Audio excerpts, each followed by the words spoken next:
Street from Bradfield. We from Hollywood, 2 Street from Bradfield. We from Hollywood, 2 Street. Shout out to the Hollies one more time. Hey, we live on YouTube. Yah L, hit that link, bro. Damu Kiwe. Yeah, we already live. Pull up. Shout out to the homie Toppy Woppy. I told you so. The nigga said, being a hood hopper. I told you so. Right? Being a snitch, nigga. I told you. Calling coppers. I told you so.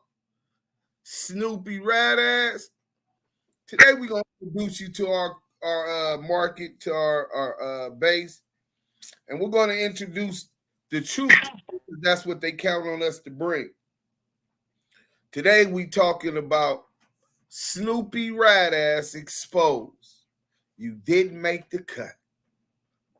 So we was just listening to Toppy Woppy, a reputable dude from Holly. The Hollies ain't that big. A lot of them are family orientated and been knowing each other and their families for decades.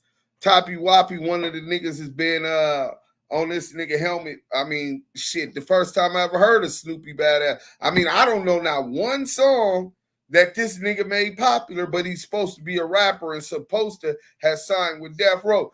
Yah L, you ever heard any everybody hit that like button on your way in. You ever heard any this dude music, bro? You talking about Snoopy? Yeah. I heard some of his music before. Name one song right now that was a slapper that was getting rotation. Nah, it was none of that. No club spin? Nah. They was. Come on, bro. You know. What about in the hood function or the homies in they cutlasses? You know what I'm saying? They little lolos and shit. He wasn't getting no spins in Compton? Nah, bro. Before I found that all. Bro, you had to hear it from somebody bumping it if you heard it. I heard it on the internet, bro. When he was doing it on the internet. I never heard nobody playing his music other than niggas that support him, whoever they might be. I don't know who, but I heard his shit on the internet. Like he would post it. He had got at me like some years ago about a nigga from my set being a rat, and he was a rat. Wait, he got at you about a nigga from your set being a rat, and then it turns out this nigga was the rat. No, it turns out he's a rat also. So they both were rats. Yeah, they both. Well, I'm quite sure he understands what a rat does. You know what I'm saying? So he at least he gave you a head. Yeah, we live. What up? What up? God, what up? What? Hey, we can't curse first 10 minutes. Let's try to get through that. But yeah, man, we definitely got a show for y'all today. I really want to get into this other content. Shout out my boy Scandalous Los Angeles TV. Hey, pork butt. We done finally responded.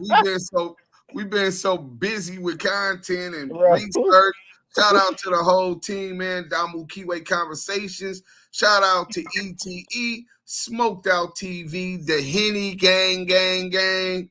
Shout out. Let me see them Henny glasses in the chat. You forgot Scandalous Los Angeles. No, I already was talking about him. You just didn't hear. That was the first one I said. Hey, dudes, who the hell? Who was Pork Butt, bro? Pork Butt, Reggie Wright Jr.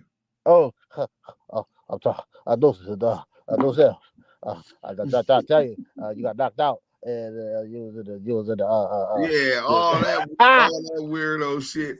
Niggas, bro, the pigs want to smut a nigga out. The feds want to smut a nigga out. These hating ass niggas want to smut a nigga out, and I ain't even on yet. Nigga, I can't wait till I'm back on. I'm gonna show my mother ass. I heard a conversation with CS2 Bag, Reggie, Pork Butt, Christopher Love Boys, and Loose Coochie. It was like wee.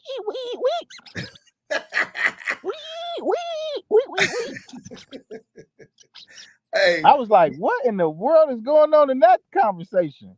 They was like them rats taking a bath, that group of rats taking a bath. You know what I'm saying? They smell of rodentry. Rodentry Rodentry is crazy. So yeah, man, I'm gonna get into it. We got a lot of content. Everybody hit that like button coming in the door. They coming in slow. I knew they was because we did short notice. Well, we did long notice, but people didn't start coming into the chat till later. Baby Bosco, salute. I see you. I can't see what you was commenting because you're on Facebook. You got to jump on YouTube, then I'll probably be able to see your comments. But shout out to my neighbors. But we got the content, man. Let me get this started early. And hashtag ETE, man. We gonna get into this real quick so y'all can hear what Snoopy saying some real shit. So a fake ass nigga can say some real shit and really fool you into believing because he looks like what you perceive and would think would be one of them type of guys. You know what I'm saying? But really, he has a lot of shortcomings. He did make the cut in several different locations. You know what I'm saying? And we're going to get into more about his background and the stuff he went through. But let's hear Snoopy Badazz, what he got to say about the Damu Kiwe conversation. Duse M. Let's go. Before we get into this topic, right? I want to say a few things real quick. Because I can tell a lot of people in this culture don't read their Bible. I can tell a lot of people in this culture is really slow and they're easily influenced, easily manipulated. This nigga come out the door with a Jerry curl and a hairnet with the LA hat. I'm talking about so reminiscent of the style of Ice Cube and Eazy-E and NWA, claiming he from Compton. And then first thing he talking about, I see y'all niggas don't read y'all Bible. Hold on, my nigga. How is you politicking on a nigga religiously when they talk about some street shit? Let's go, man. By lies on the internet, and y'all don't understand that the person that does the most yelling, that does the most pointing the finger, trying to expose somebody, that's the person that's a red flag, bro. Whenever somebody is obsessed with trying to expose somebody, whenever somebody is obsessed with trying to make themselves look better than people, bro, that's a red flag right there. That's bro. what you y'all doing need to right check now. The dudes that do that.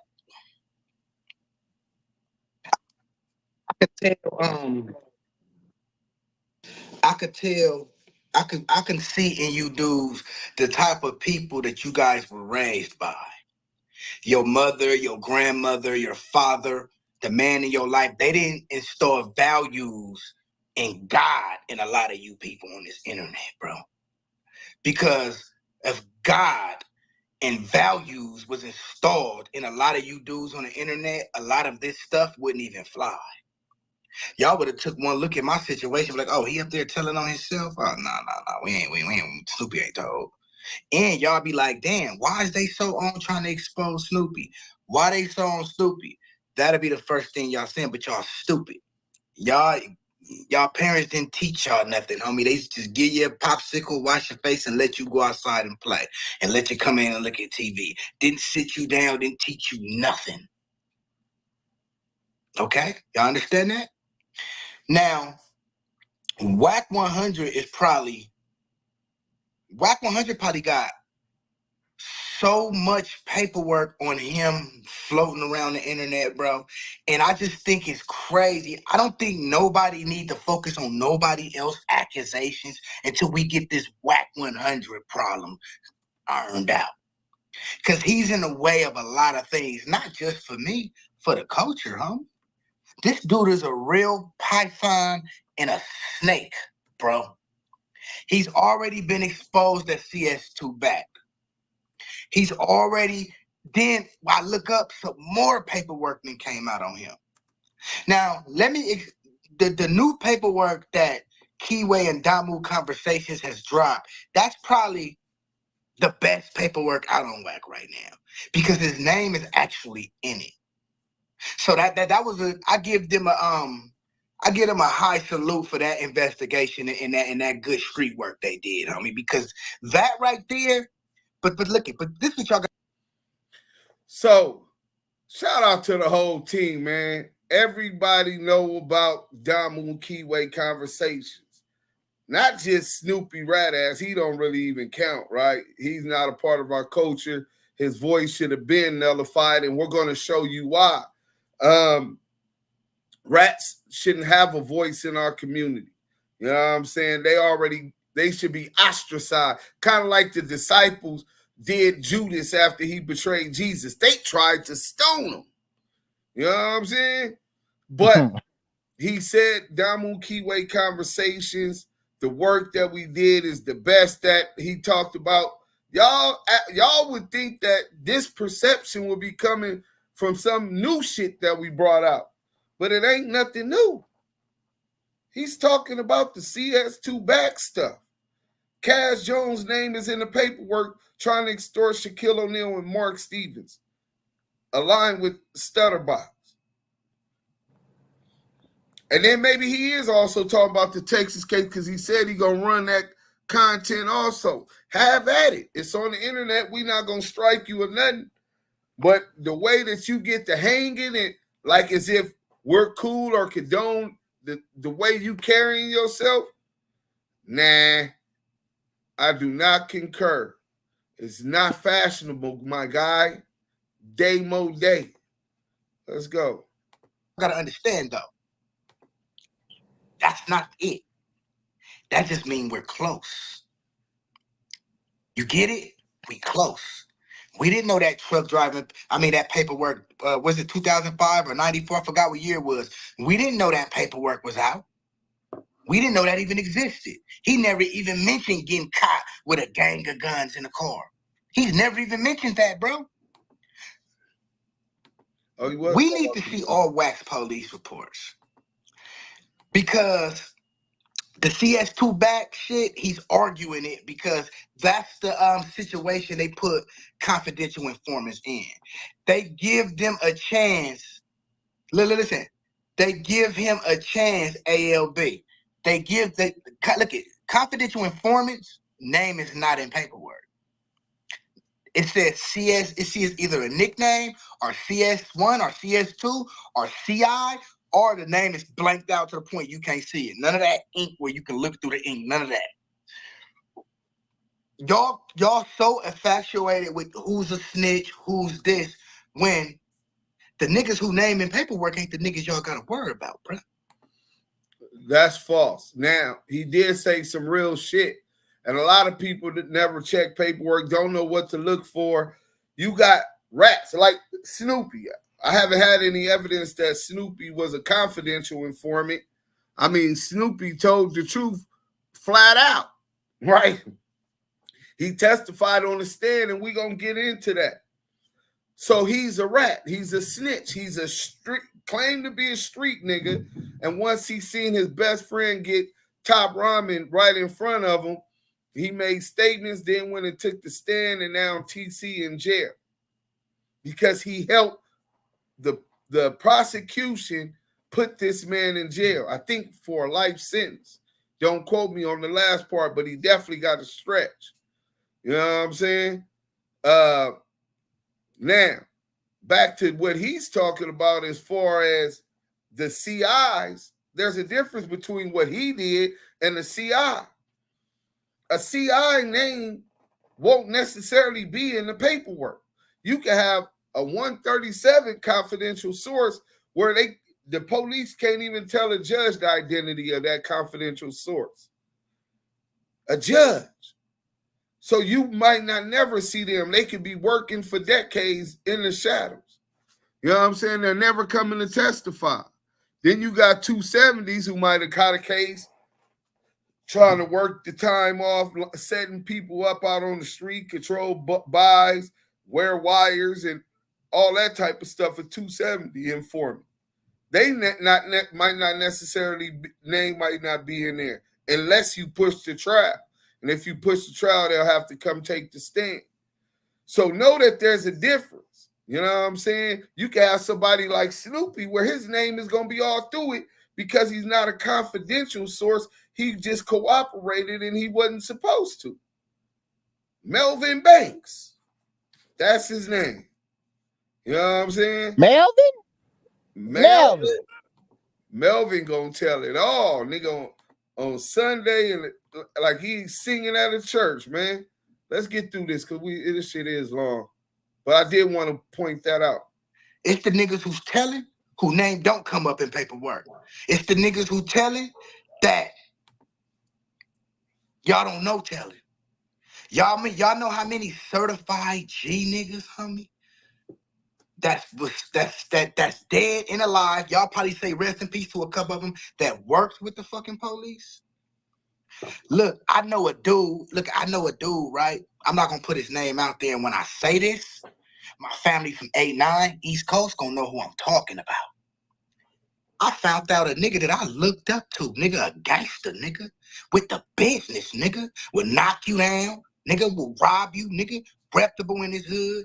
He got caught for a murder or something and all that, and I hear that when he was about to go to trial, he didn't want to go to trial because his family still lives in his hood. He had to take a deal. He had to take a deal with life so he don't have to go to trial. And the reason he didn't want to go to trial is because it would have came out that he's been working with the police and the LAPD and the sheriff for years getting niggas locked up in South Central LA. They still don't know this. Homie. But I've seen the work, homie. The boy's a rat, and it fucked me up because this is a dude that I looked up to growing up, homie. He probably don't even know I know about this, but my family from 8-9 East Coast gonna know who I'm talking about, bro. The one that died, the one who got life for having the dead girl in his trunk, the crazy nigga. Y'all know who I'm talking. The dude I'm talking about is not from 8-9. His brother is, but it came out that he was a fucking informant the whole time. So now y'all know why he didn't go to trial, why he took the deal for life, because he didn't want it to come out that he was working with the feds, the police, and there's a lot of dudes that's locked up that he had locked up, bro. And that hurt my heart when I found that out. And I'm only saying that to say this. Y'all praising the wrong niggas, homie. Just because a nigga name not in paperwork, that don't mean nothing, bro. It's the dudes who name not in paperwork that's the most ones you have to worry about, bro. Hey, this is a narcissistic piece of shit, right? So he done convoluted this whole argument to which snitches you need to watch out for. The ones who names in paperwork like his, oh, y'all don't really got to worry about them. They ain't nothing because you know they snitching, you know what I'm saying? Don't worry about them. You need to worry about the ones that you don't know snitching, that name ain't coming up in the paperwork. This nigga a cold piece of shit. What's the difference? You know what I'm saying?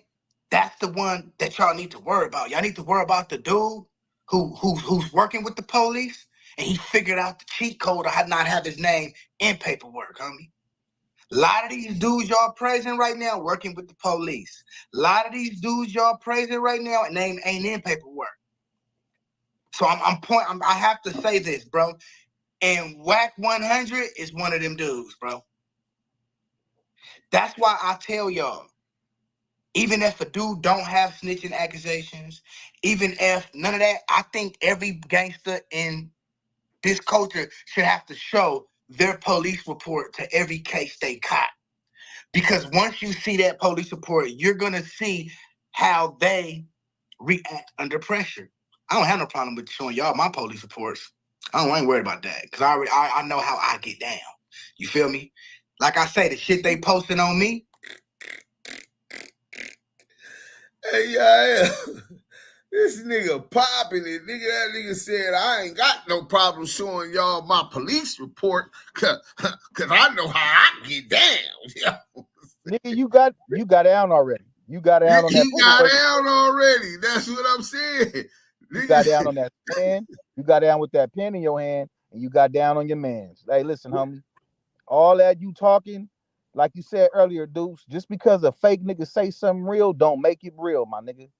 He just regurgitating what real niggas done said already. And because he got a platform and motherfuckers so thirsty and horny for attention and clout, they gonna tune into it. But niggas like yourself, me, and other individuals been saying this for years. And nobody want to pay no attention until it hit them in the ass. You feel me? Yeah. But yeah, Yeah, this ain't it, bro. This nigga making me irritated Hey, all but over again. honestly, because it's serious, bro, and you understand the severity of it. Hell yeah. Because he's making light of it. This nigga is really saying, like, you know, I didn't really tell that much in my police statement, so I showed my police station. I know how I get in. But when I got to the stand and the pressure came and they told me, did he kill my best friends and where did he come from and all of that, you know, then I got down. But I know how I get down. Man, he said, but he just basically told y'all, I know how I get down. Yeah. Bro, we know how you get down, bro. You told. No matter how you try to put it out or how you try to you try to put it in perspective of, well, I was helping somebody with a cake. No, bro, listen. Because of your statement, another individual got life in jail, bro. We not hearing none of that shit, bro. We not hearing none of that, Yeah, bro. that should have been it then. But you remember, a lot of these people ain't never pressed the line on a rat a day in their life. Let's go. Niggas ain't even stood on nothing a day in their life, let alone press a rat. Let's go. Damu Kiwe. Court transcripts and appeal paperwork, homie. That's not even real paperwork, homie. They're hiding the police report because they don't want to see TC snitching on himself. They don't want y'all to see that. They don't want y'all to see that I... Trial transcripts and appeal paperwork is not paperwork. False. Nigga, Here he false. go. Those are legal court documents.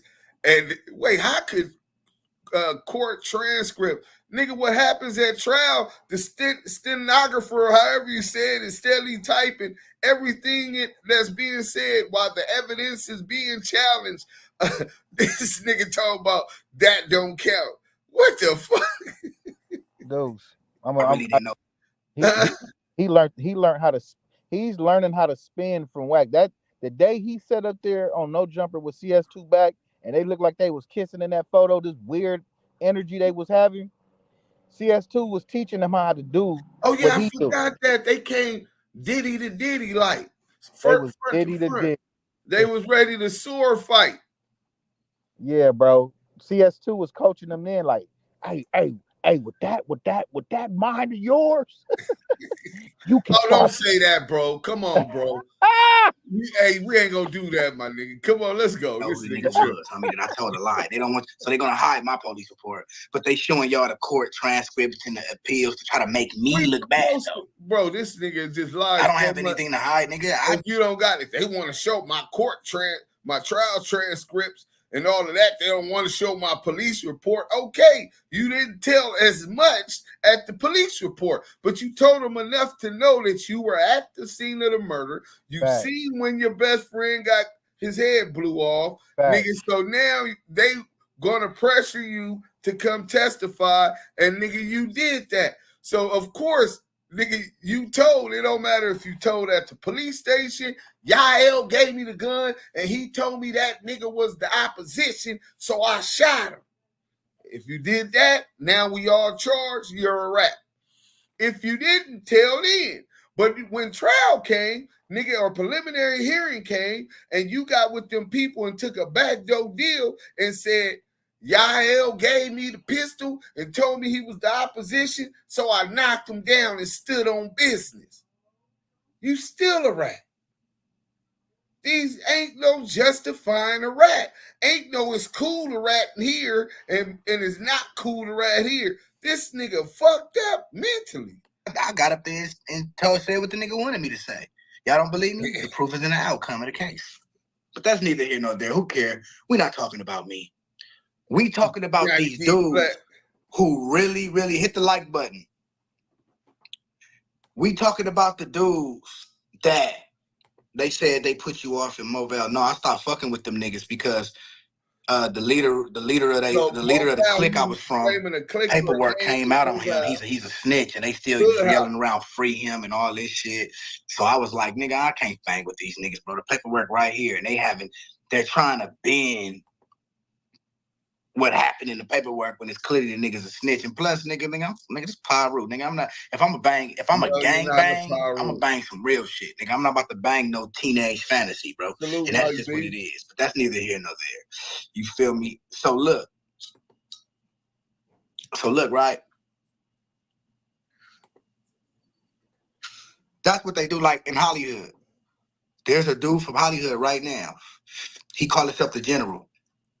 Nigga like 40-something years old, never been to prison. He catch cases, they just all go away. They all just fucking go away. My nigga, like, it's a lot of that, bro.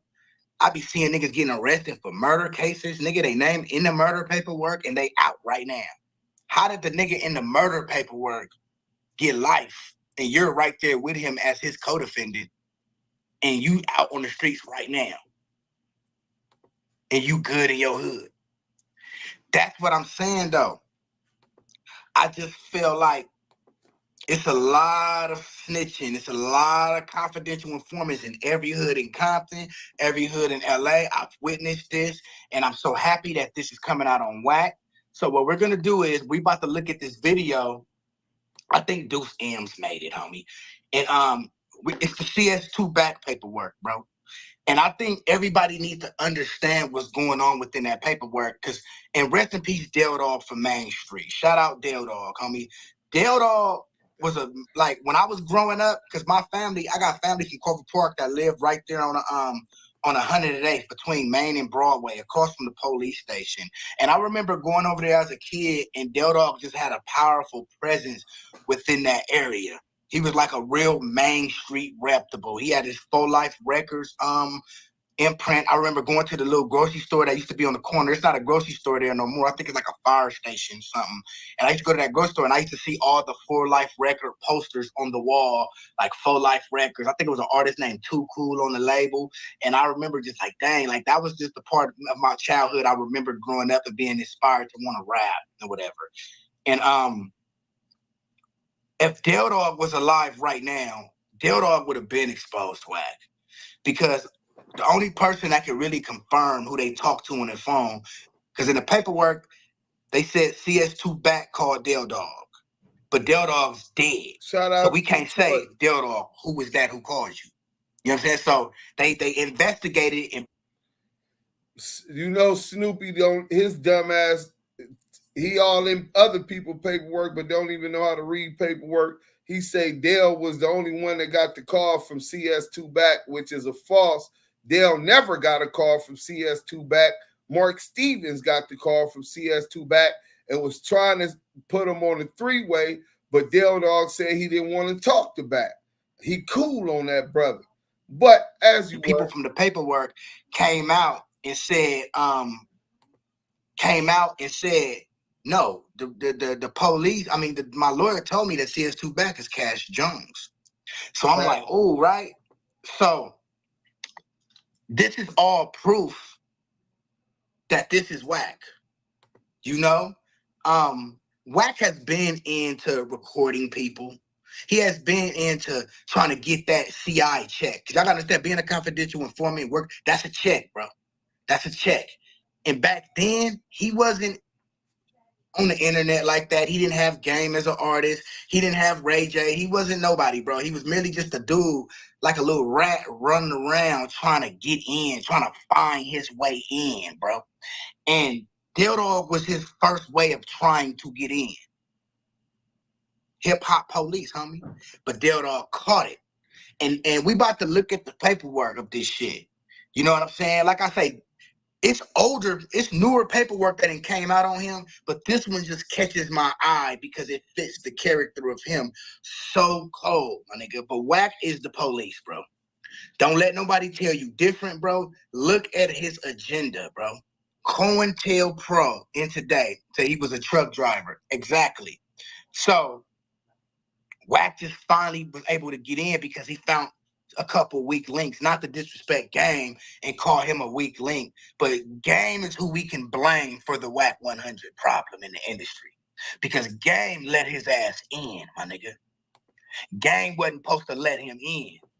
Feel me? But he was just so busy trying to hurt Face. He got somebody else other than Big Face Hunter to manage him, and he let Wack in. You get what I'm saying? See, what Wack is doing is, why you think he don't mind dealing with people like Loose Cannon and all that? Because he's creating him a crew. He knows that his snitching is going to be exposed one day. He knows it's going to come out one day. So he's creating a crew That's why he don't care about Loose Cannon not really being from 60s. That's why he don't care about that. That's why he's trying to make everybody look like a rat. So when he fall, he can just like, well, shit, y'all niggas got exposed too. Nigga, I exposed you, but you my nigga though. And now he got a crew.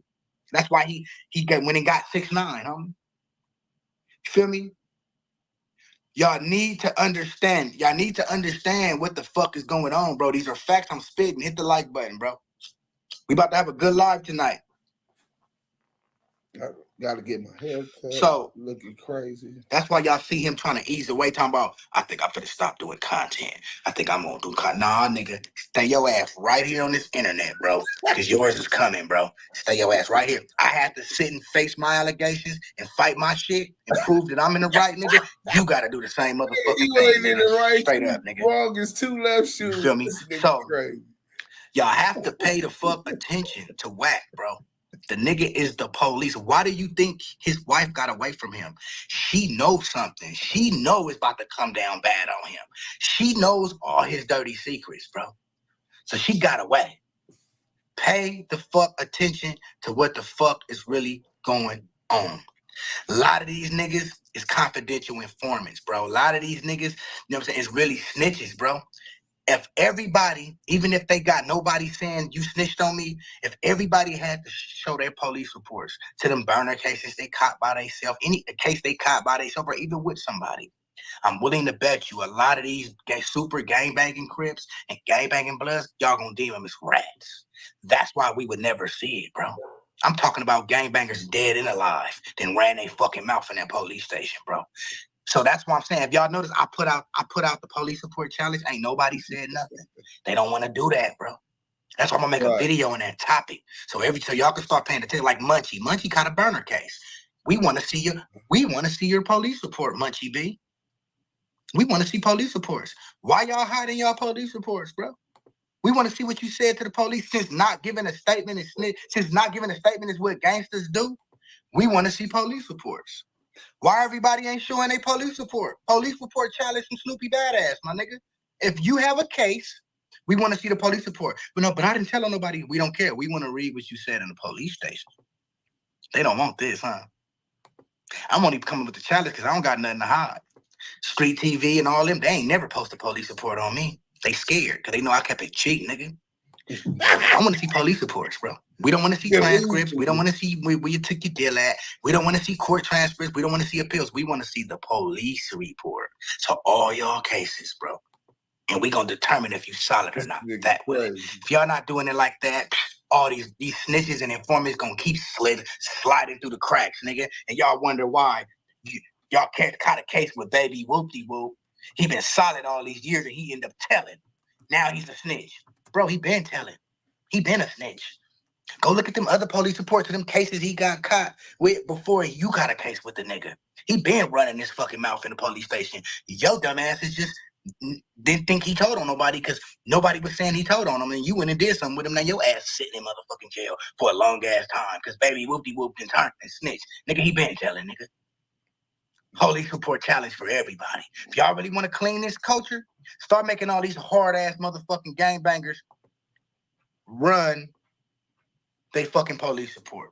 And only the niggas with something to hide gonna be mad, which I think is 80% of you motherfuckers, bro. So look, let's get into this video about Wack, and I'm gonna talk more my mouth some motherfucking more. Let's go. He good for running his mouth. Shout out Duse M. To this is video.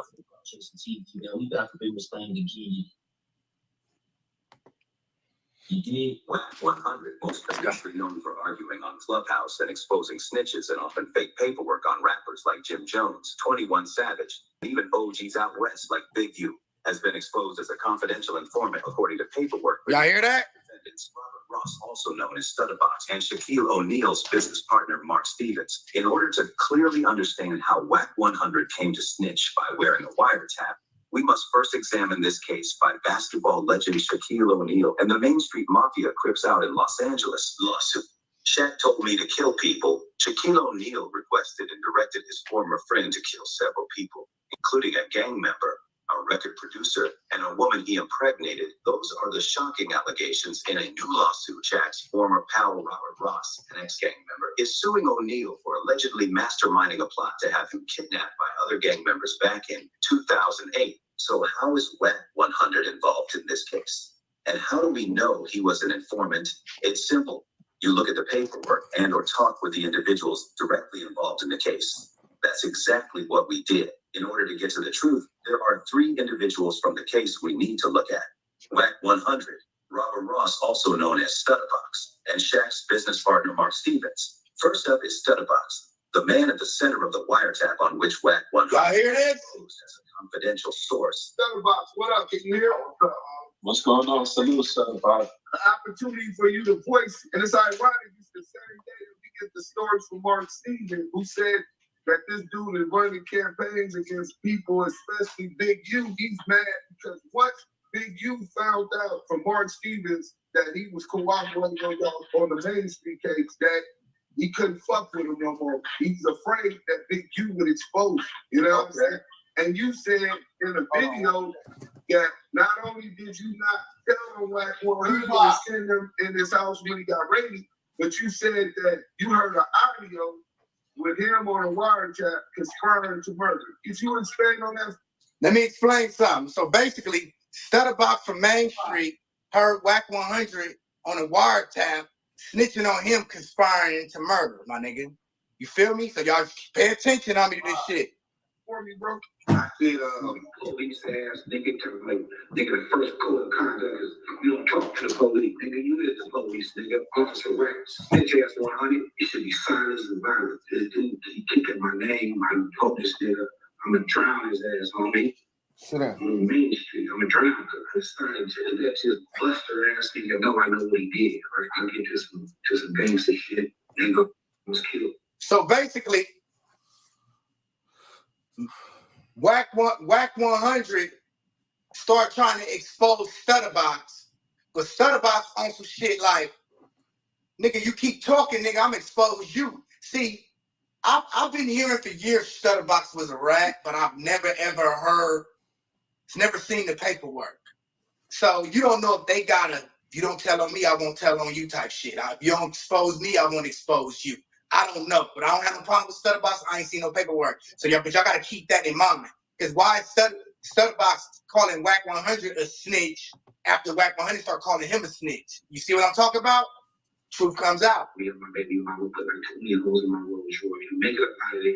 When I see the bullet holes in my car, man, I keep reaching out, trying to contact a nigga who's supposed to be the boogeyman. So you put it back. You know what I'm saying? It's in the paperwork. All the wiretap. That's why your house got raided, you bitch ass nigga. You conspiracy commit murder, nigga. You buster ass nigga. But let me tell you how I'm playing out. Call cuz, like, cuz. It's 3 niggas sitting in front of your house, cuz. Is these your homies, white? Oh, no, whites, I know who that is. Get out. I just feel like housekeeping footage. Them niggas probably almost shot each other, trying to put off, almost shot each other. If I know what I knew now, I would have jumped over their car, cuz, ran across the lawn, kicked their back door, and killed cuz on Main Street. His house got raided because he was on the wiretap with dog, you know? Right. The homie. House Wack100 house got raided because he was on the wiretap with Dale Dog, rest in peace, from Main Street. Keep listening. I hear no more. Rest in peace to the G homie. I wish Dog was here to address this himself. Me too. Right. But I'll enlighten y'all on different things. What is it exactly you want to clear out? Not clear it out, however got to go. So on the video, when you said something about conspiracy to murder, what actually did you hear on audio of Wack100 that the feds had, but haven't charged him for conspiring to murder? He allegedly gave Dog my address, homie. And I told you that it was in front of my house, so somebody gave him the address.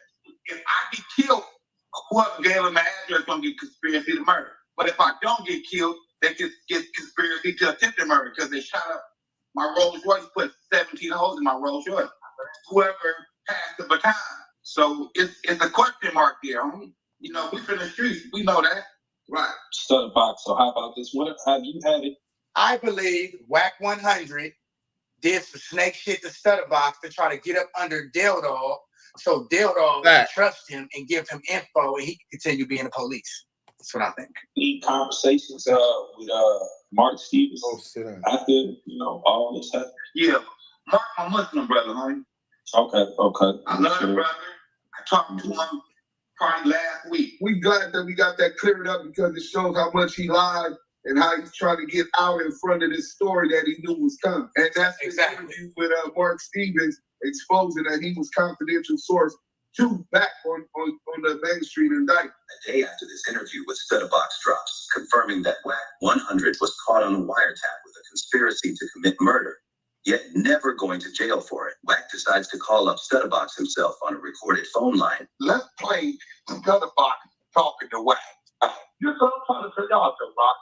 Help me understand it, and you don't know that whole case was your thing. Crazy. What is Mark saying I had to do with the case, bro? Like, listen, in the paperwork, it said you tried to call Dog, remember? I thought you didn't want to take their call. I said, did you? I called the Dog. But he said he didn't talk to you. He wouldn't take your call. Because they said he wouldn't. Yeah, and Dog said he was. Hold on, blood.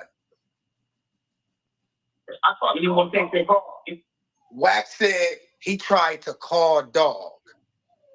And in the paperwork, it says, look, hold on, let me go back. It says, hold on. What is Mark and Wack100, and motherfucking Dale Dog, hold on. Dale Dog is in the paperwork saying that I think he talked to Wack, something like that. But in the paperwork, they got Wack as CS2 back. Listen. It says, Dale tells Stevens that your boy Box went sour. CS2 once back needs to talk to Dale. It's important. Dale talks about Box incident and back wanting to talk to Dale. Someone talking too much Box sound like back. I talked to Dog. Phone lines being compromised. Box punked the gang. Hold on. Hold on. That says, can y'all read that? Can y'all see that? You feel me? He's in the paperwork under CS2 back, not Cash Jones. Cutting down your line. The Wack boy. Look, see, it said, look it. Dale Dog call him the Wack boy. See? Rest in peace, Dale Dog from Main Street, bro. Saying the real ones is gone when these busters are sliding in because the niggas that can expose them ain't around no more. There's a lot of truth to that, but he wanted to say what? No.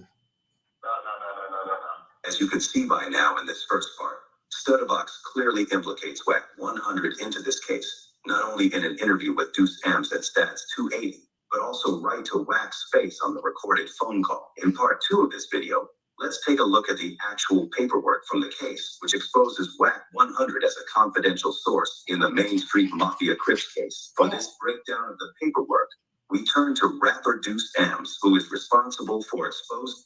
Pay the fuck attention, my nigga. This paperwork to the world. Big M told you niggas now. Bitch, it's your premise. Bitch, it's your premise. Bitch, it's your premise. Bitch, it's your premise. Now all my homies said it. Bitch, it's your premise. Things and do sense in the West. Hold on, blood. That's Duse M? I always liked that song, blood. Hey, listen. First of all, please don't blood me. You is not the type of blood that I grew up with, that I know.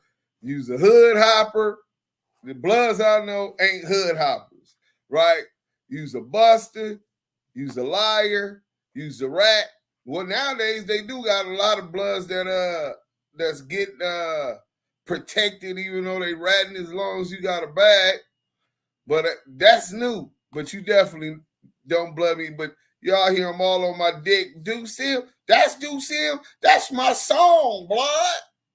Yah L. Duse M, who is responsible for exposing. Pay the fuck attention, my nigga. This paperwork to the world. Big M told you niggas now. Bitch, it's your premise. Bitch, it's your premise. Bitch, it's your premise. Bitch, it's your premise. Now all my homies said it. Bitch, it's your premise. Things and do sense in the West. Hold on, blood. That's Duse M? I always liked that song, blood. Hold on, blood. That's you, This was Bill? a banger, but I didn't know this was blood. I didn't know that was hard. Listen, man, I don't even want to hear no more of this rat ass nigga, man. He glazing the team. He talk about Damu Kiwe conversation. He goes through the paperwork, which I know all of y'all are already familiar with. He critiques the difference of him not telling at the station and just getting on the stand, which is most important in all of this weird shit. Let me introduce y'all to Snoopy, and then we gonna get into his work. I got to work. Hey, Yah L. Yeah. I got to work, nigga. We got to work on this nigga. Hold on. And then, you know, boom, boom, boom, he got the work. I got the content. I got the content. I got the content. Let me see. What is this one? Damu Kiwe conversation. All right, let me show y'all this hood hopping ass nigga, because I don't want y'all to be thinking like I'm just smutting the nigga out. I don't even know the nigga. We did have a little personal situation, but it wasn't me. It was with one of the females I was managing at the time, and they got booked together, and he said something. She was telling him he was jacking my style with the red and blue, and he said he never heard of me. But now y'all hear the nigga's a fucking fan. You know what I'm saying? Nigga, I ain't heard not one of his songs that I know. But here goes some of the dudes from Snoopy Badazz's old hood. Young champ, nigga, little Cleo brother, nigga Melvin. He was a mark, boy. Catch you in the section, nigga. You know what time it is, nigga. Stop playing, nigga. That's crazy. What time it is? They pulled up on the Websters, nigga, just to let a nigga know. Just to let a nigga know you was from their hood. You was a Crip. Are y'all Crips? Hold on real quick. From the murder to the pen, you know what it be. The Crip. Prince was a Crip. He thought he was a Crip. That nigga named Melvin. Cut all the business, nigga. Melvin. Get your ass fucked up for playing with me. So I'm just asking, since you do by the name of Snoopy Badazz, y'all know who he is. Y'all know he's having the Crip charge. Not all the way actual factual. So I'm just That's the asking. homie Choppy Woppy from Hollywood. That's the homie Bad How I feel about that nigga. Period thing. That's out. All the way out. He's booted off the Holly. Shout out to Toppy Woppy. Shout out to Bad C. Shout out to the Hollywood Paul Rules, man. So that's one hood hopper. We already established that. It just gets worse and worse for this cat. And we ain't even got to his paperwork yet. Let me show y'all. Let me give y'all a preview of that.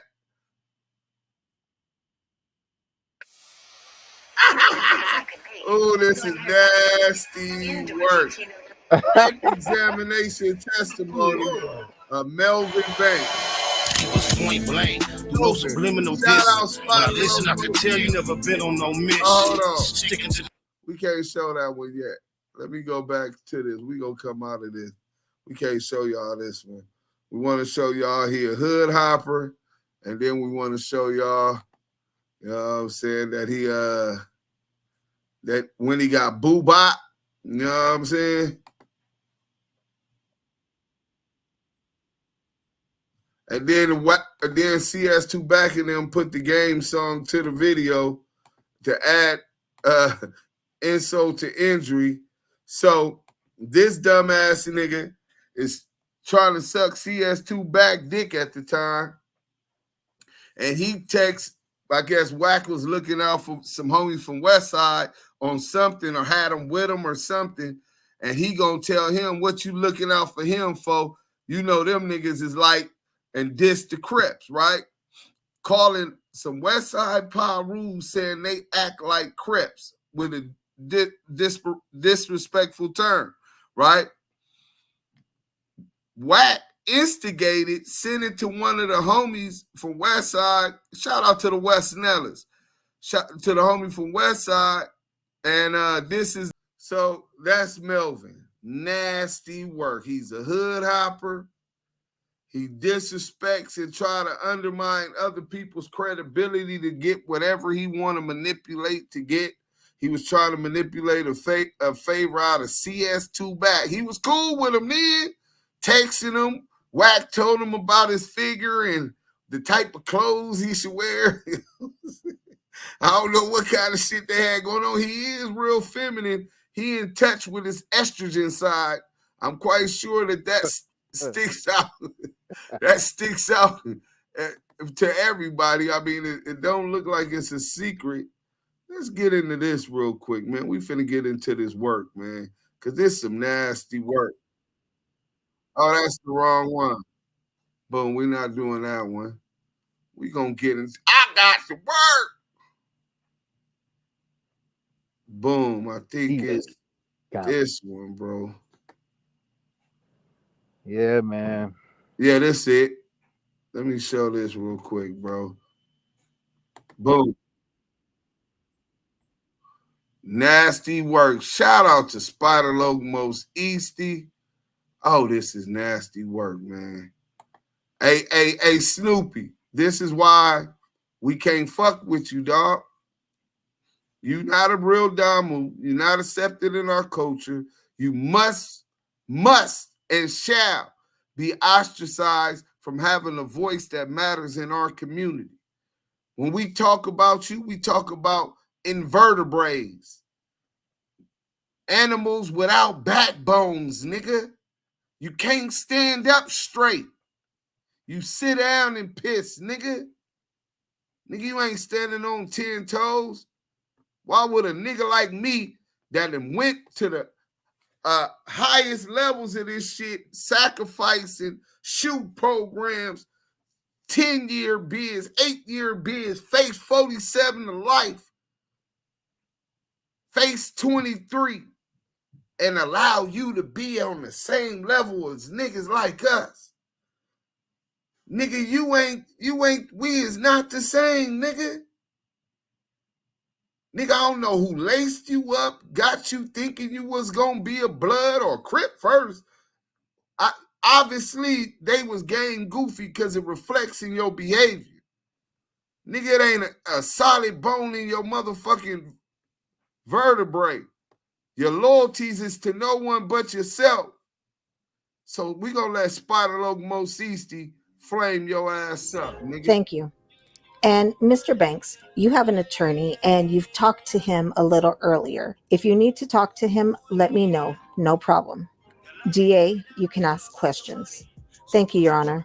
Melvin Banks called as a witness by and on behalf of the people, having been first duly sworn, was examined and testified as follows. Good morning, Mr. Banks. How you doing, sir? I'm doing all right. Mr. Banks, I noticed that you're in an orange jumpsuit and you have apparently been arrested. In fact, you were arrested for and charged with the crime of attempted murder on June 18th, 2006? For attempted yes, sir. murder. And that case is still pending? Yes.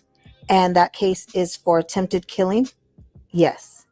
That case occurred just prior to a year after this event that we're going to talk about? Yes, sir. And did you have a friend? Hold on. Is this Zini Valentine? Look, I'm going to try to not be sarcastic, but I have a hard time doing that.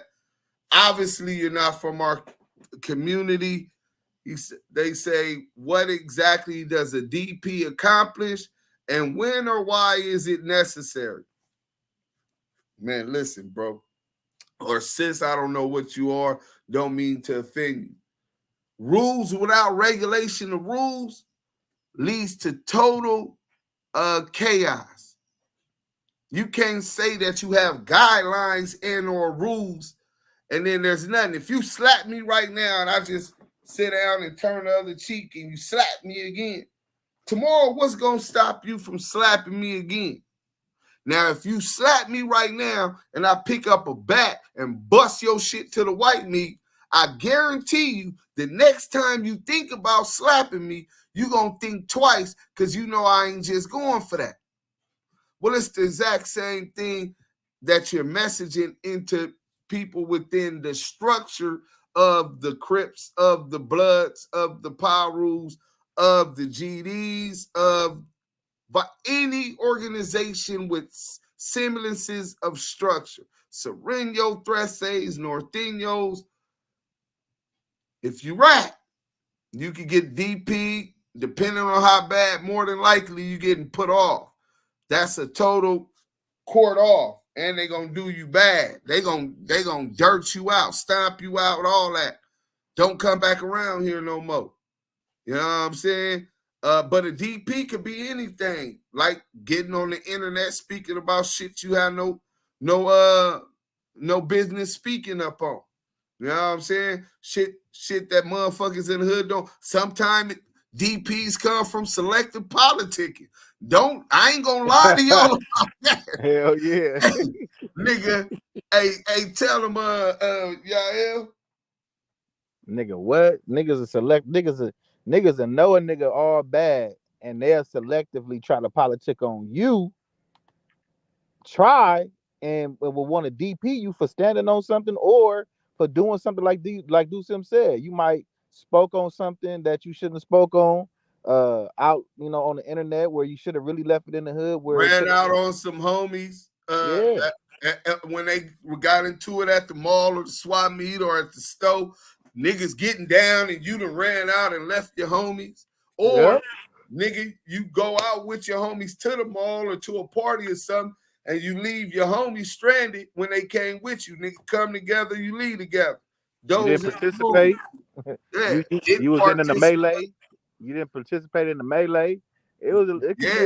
Not participating in the riot in jail, going SNY, turning down a fade. You might as well get that fade out the way, because when the homies do you, they gonna make sure you don't never want to see them again. You gonna take that next fade. So I don't give a fuck how big they is. You gonna be like, man, 3 dudes jumping on me, 4 dudes jumping on me. I might as well fight this big nigga myself. Let's get back into the work though. Melvin Banks is in his orange attire in prison for attempted murder while he goes to testify.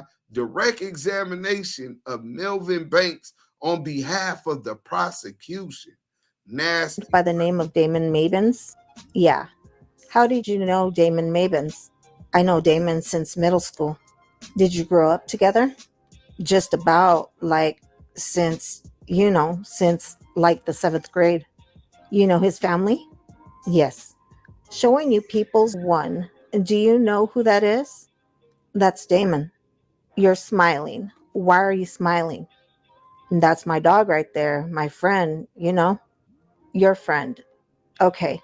I wanted to talk to you about something that happened on September. Go ahead.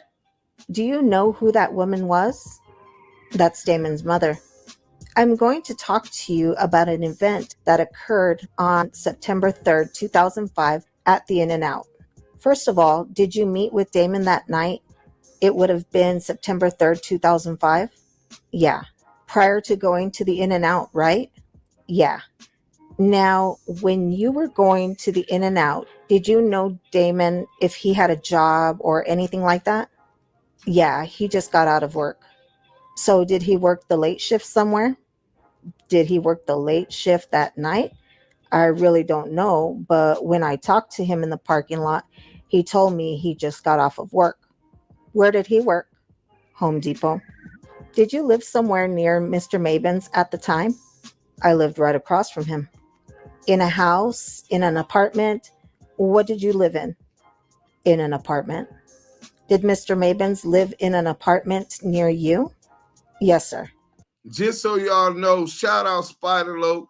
They went in big on this, they got the girl, I think, from Law and Crime or one of these big networks that reads the paperwork to read Melvin Banks' paperwork, Snoopy Badazz paperwork. So they definitely went in on this one, professional as hell. But that's the voice that you hear, and I'll tell you exactly where from soon as Spider. Now, when you say he lived across from you, what did you mean? Across the street? Across the apartment complex? Eileen. Across from the apartment complex. So you lived in the same complex? Yes, sir. When you were there that night, did you contact Mr. Mabens or did he contact you to go out and eat? Well, we didn't go out to eat. I was on the balcony. He waited for me to come over there and talk to him. Did you go? Yeah. Do you know about what time that was? I can't remember. It was late though. I can't really remember no specific time though. When you met together, did you both agree to go to the In-N-Out? And going to the In-N-Out wasn't even part of our plan. What was your plan that night? We was going to the store and to holler at some females. That's where we was on our way to. I don't understand all the lingo, but when you say you're going to holler at some females, what does that mean? We was going to go to some female's house that night. That's where we were on our way to, some girl's house that night. So you were going to pick up some girls? No, we was going to their house. And do you recall which way you took to go to their house? We was pulling out the apartments. We made a left. Did you ever get to the street called Hemlock? Yeah, we was on Hemlock. When you were on Hemlock, did you ever pass the In-N-Out there at Hemlock and Pigeon Pass? We slowed down to look in the parking lot because there was a group of people in the parking lot, and he slowed down. We was looking over there in the parking lot. Now you're slowing down in front of Hemlock, and which way were you going? We were going towards Pigeon Pass. And there's a Home Depot right there? Yeah. Right there at Pigeon Pass and Hemlock? Yes. Where Hemlock intersects with Pigeon Pass? Yes. I want to show you something. Do you recognize that car? That's Damon's car. That's Damon's car? Yes. Were you driving or Damon was driving? Damon was driving. Was there anybody else in the car with you? No, sir. And as you were heading, and we'll call that west on Hemlock, you slowed down to see because you saw some people in the parking lot of In-N-Out? Yes, sir. What do you remember seeing next? I remember seeing the dude just run real fast. That's what caught our attention to him. We weren't looking at anybody else in the parking lot. We seen a guy running real fast and right behind another dude and just shoot. You saw that very clearly? Yeah, clear enough to know what just happened. Now you see, distance-wise in this... I hope y'all paying attention to how serious and how quick a regular day with you and your friend in California, this is in the Inland Empire somewhere, that a day that they planned on going to kick it with some bras at some bras to go kick it at some females' houses for the night.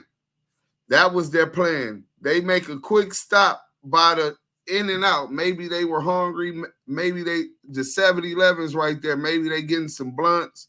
Whatever it was, a quick little detour, and they see a dude running in the lot fast and another dude behind them busting at him. This is what Melvin Banks is detailing as he testifies on behalf of the prosecution. The prosecution who is targeting to solidify a conviction on a guy named TC, the accusing. Nasty work. This courtroom. Let's use that as a reference point. I forgot to tell y'all. So the girl that y'all hear that's reading the transcript, her name is Mai Ling, and she used to work for Crown Court TV. If any of y'all are familiar with Crown Court TV, salute to Spider Loc Most Easty for standing on this campaign and smothering this fuck nigga up out of our community, his voice and everything else. Let's go. But in this courtroom, from where you might have been sitting in the car to the point where you saw a person, you called him the dude, run up and shoot another person. How far away was that? Like from here to the people all the way in the back of the courtroom? Right here at the back of the courtroom? Yeah. That's about as far as you were when you were sitting in the car and seeing this shooting? Probably a little bit farther. Just for the record, courtroom, the dimension from the witness stand to the back of the room is 35.5 feet. So at that distance, you saw a person. Now, can you describe the person who ran up behind, as you say, the dude? All I know, it was a black dude, but I can't describe no specific features or anything. Showing you people's 3 for identification. See this photograph? Does that look like at least the way the cars were parked prior to you arriving there? Now, I know that we see a car that you identified as Damon's car parked here on. So he's showing them where Damon's car was at on the video, on the camera. He's describing the suspect and shooter chasing the guy in the parking lot as a black man. He's already cooperating with the prosecution, and this is the reason they put him on the stand. That's the reason why they put Cowboy on the stand in the Eric Holder trial. You don't testify on behalf of the prosecution unless you're trying to help solidify their story to solidify a conviction. Nasty On the right side. But if Damon's car was not here, do you recall where the shooting took place that you saw? The guy, the dude, the person that got shot, he opened up his car, and the other dude we saw ran behind him and just shoot. And that would have been this car. The only car appears to have a door open in this SUV right here. Yes, sir. Was it a white in color SUV? Yes, that one right there. Can you describe the person that you saw being shot? Clothing, anything like that? He had on a jersey. Do you know what color that jersey was? Like black and white? I think it was black and white. I'm going to show you what's been marked as People's 16 for identification. Do you recognize what that photo shows? We see that there's a jersey on that person with black numbers and a white jersey. Does he look similar to the person you saw being shot? Yes. You don't see people get shot every day? Nah. So when you saw that happen in the parking lot, did you recognize who was being shot? At the time, no, I didn't know who it was that was being shot. What about Damon? You guys were in the state like we seen it happen. Were you surprised? Yeah, you just don't walk up the street and see somebody get shot every day. When that happened, at that point in time, did Damon recognize that person? Damon said he think he know that person. Did he give you a name? No, he didn't give no name. I think I know him right there. So as you were driving away, are you still driving away from the In-N-Out at this point in time? Are you passing the In-N-Out? Like a car drifting? By now, we was drifting by the In-N-Out, and he told me, let's go back. Did you want to go back? Nah, I was telling him this ain't got nothing to do with us. Nothing. What we going to go back for? Can you get that off the screen? Hold on for a second. I apologize. So you see that you and Damon are discussing what just happened, right? And Damon wants to go back? Like he said he knew the person that just got shot. Did he want to go back and help him? That's what he said. He said, I think I know him. We should go back. I'm telling him that ain't got nothing to do with us. We shouldn't go back. But Damon said, let's go back. He kept driving, made a right on Pigeon Pass, went and did a U-turn and went back and went up in the In-N-Out parking lot, pulled up behind the white truck. That happened pretty quickly. And then the U-turn coming back? Yeah. Time is pretty amazing how it stands still. Like, what you mean? Objection, argumentative, Your Honor, leading, overruled. He didn't answer the question, so ask it again. Rephrase it. What did time feel like at that point in time? I was just like in a state of shock. I was kind of mad at Damon because I couldn't control the car. He was going back anyway. Was that just like Damon to go back and help somebody out? Yeah, he helped me out plenty of times. So you guys are driving back and you go, do you recall how you drove up to the scene that you had just seen? He pulled behind the white truck. Is this car parked right behind the white truck, or is it to the right and the rear of the white truck? Like Well, when we pulled up on the white truck, it looked like it was behind the truck, but on that picture right there, it doesn't look like it's right behind it. Let me show you People's 5 for identification. Do you recognize what that shows? Shows behind the truck. So you see the white stripe here, the parking stall line on the right-hand side of the center stall, the white line? Uh-huh. You see where the car is parked right now, where Damon parked it? Like on the side of it? Just on the side of it? Yeah. In your estimation, you thought it was behind, but you can see in the photograph it's a little different. It was. So then, did you both get out at the same time? He got out first. What did you do? I couldn't believe he was getting out to watch somebody dead laying on the ground, you know? He was looking and told me to get out the car, and I got out the car too, and I peeked and looked. Was there anybody else in the parking lot? There was a group of people in the parking lot. So there were still people in the parking lot? Yeah. How many people would you estimate? I can't estimate, but I know the parking lot was packed. Now, when the shooting happened though, and you came back, was the parking lot full? Like while the shooting was going on? No, after the shooting. After the shooting had occurred, you had driven, made a U-turn, and came back. Was the parking lot full at that time? Yeah. That's what you remember? Yeah. So there were people in the parking lot. Other people? Yeah. And you and Damon got out of the car, and Damon got to the body first? Damon got out the car first. Did you both arrive to look at the body at the same time? When I got out the car, he was already at the body. Can you describe for me what he was doing when you saw him at the body? Crouched down, looked like saying whoever did this was wrong. When you say crouch down, I'm crouching down, like both knees? He wasn't all the way down like that. Now I'm bending over at my waist, kind of bending down like this, just like looking like basically stunned, tripping off of it. So your description of Damon's demeanor at that time is he's tripping or stunned as he's down at the body, bent at the waist? Yes, sir. Were you able to see fully from the rear of the car to the door as it opened like that? Like over when he was looking, I got out the car, like shortly afterwards. But what I'm talking about, you walked around which side of the car in order to see the body? The hood, I walked around. The front? Yeah. You walked around the front of the car? Yeah. No. You mean the front of Damon's car? The front of Damon's car.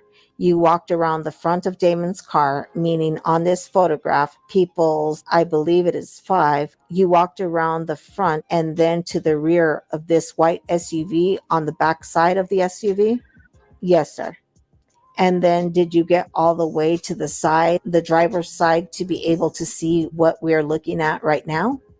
I wasn't on the driver's side or nothing, but I was right on the side of Damon. Would you have been able to see anybody standing inside that door when you came around the back of the SUV and when you turned and looked at the body? Would you have been able to see? Yeah, I would have, but I didn't see. No. I have to put this photograph up again. It's People's 16. So you see how this door is open. The body is there. Where would Damon had been standing at that point in time? Like, right, can you see my finger? I can't, but maybe I'll come over and you can explain. What the witness has indicated is just to the rear of the driver's side rear tire at about right where the pencil is located. So that's near the rear fender, just underneath the gas cap area. Is that right? Where the pencil is pointing? Is that where Damon would have been standing observing?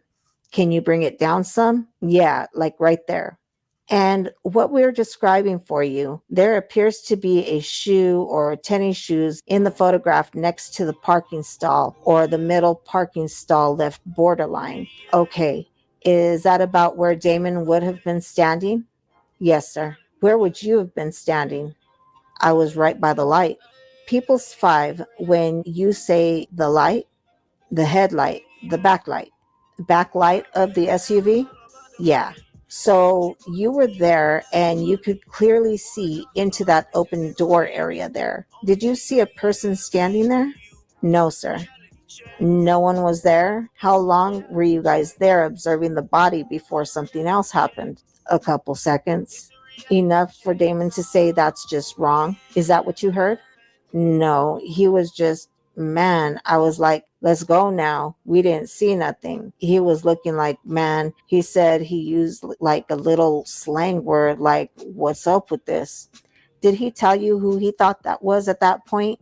When he seen him on the ground, he knew exactly who he was. Did he give you a name? Yeah. What was it? Sharif. He said, that's Sharif?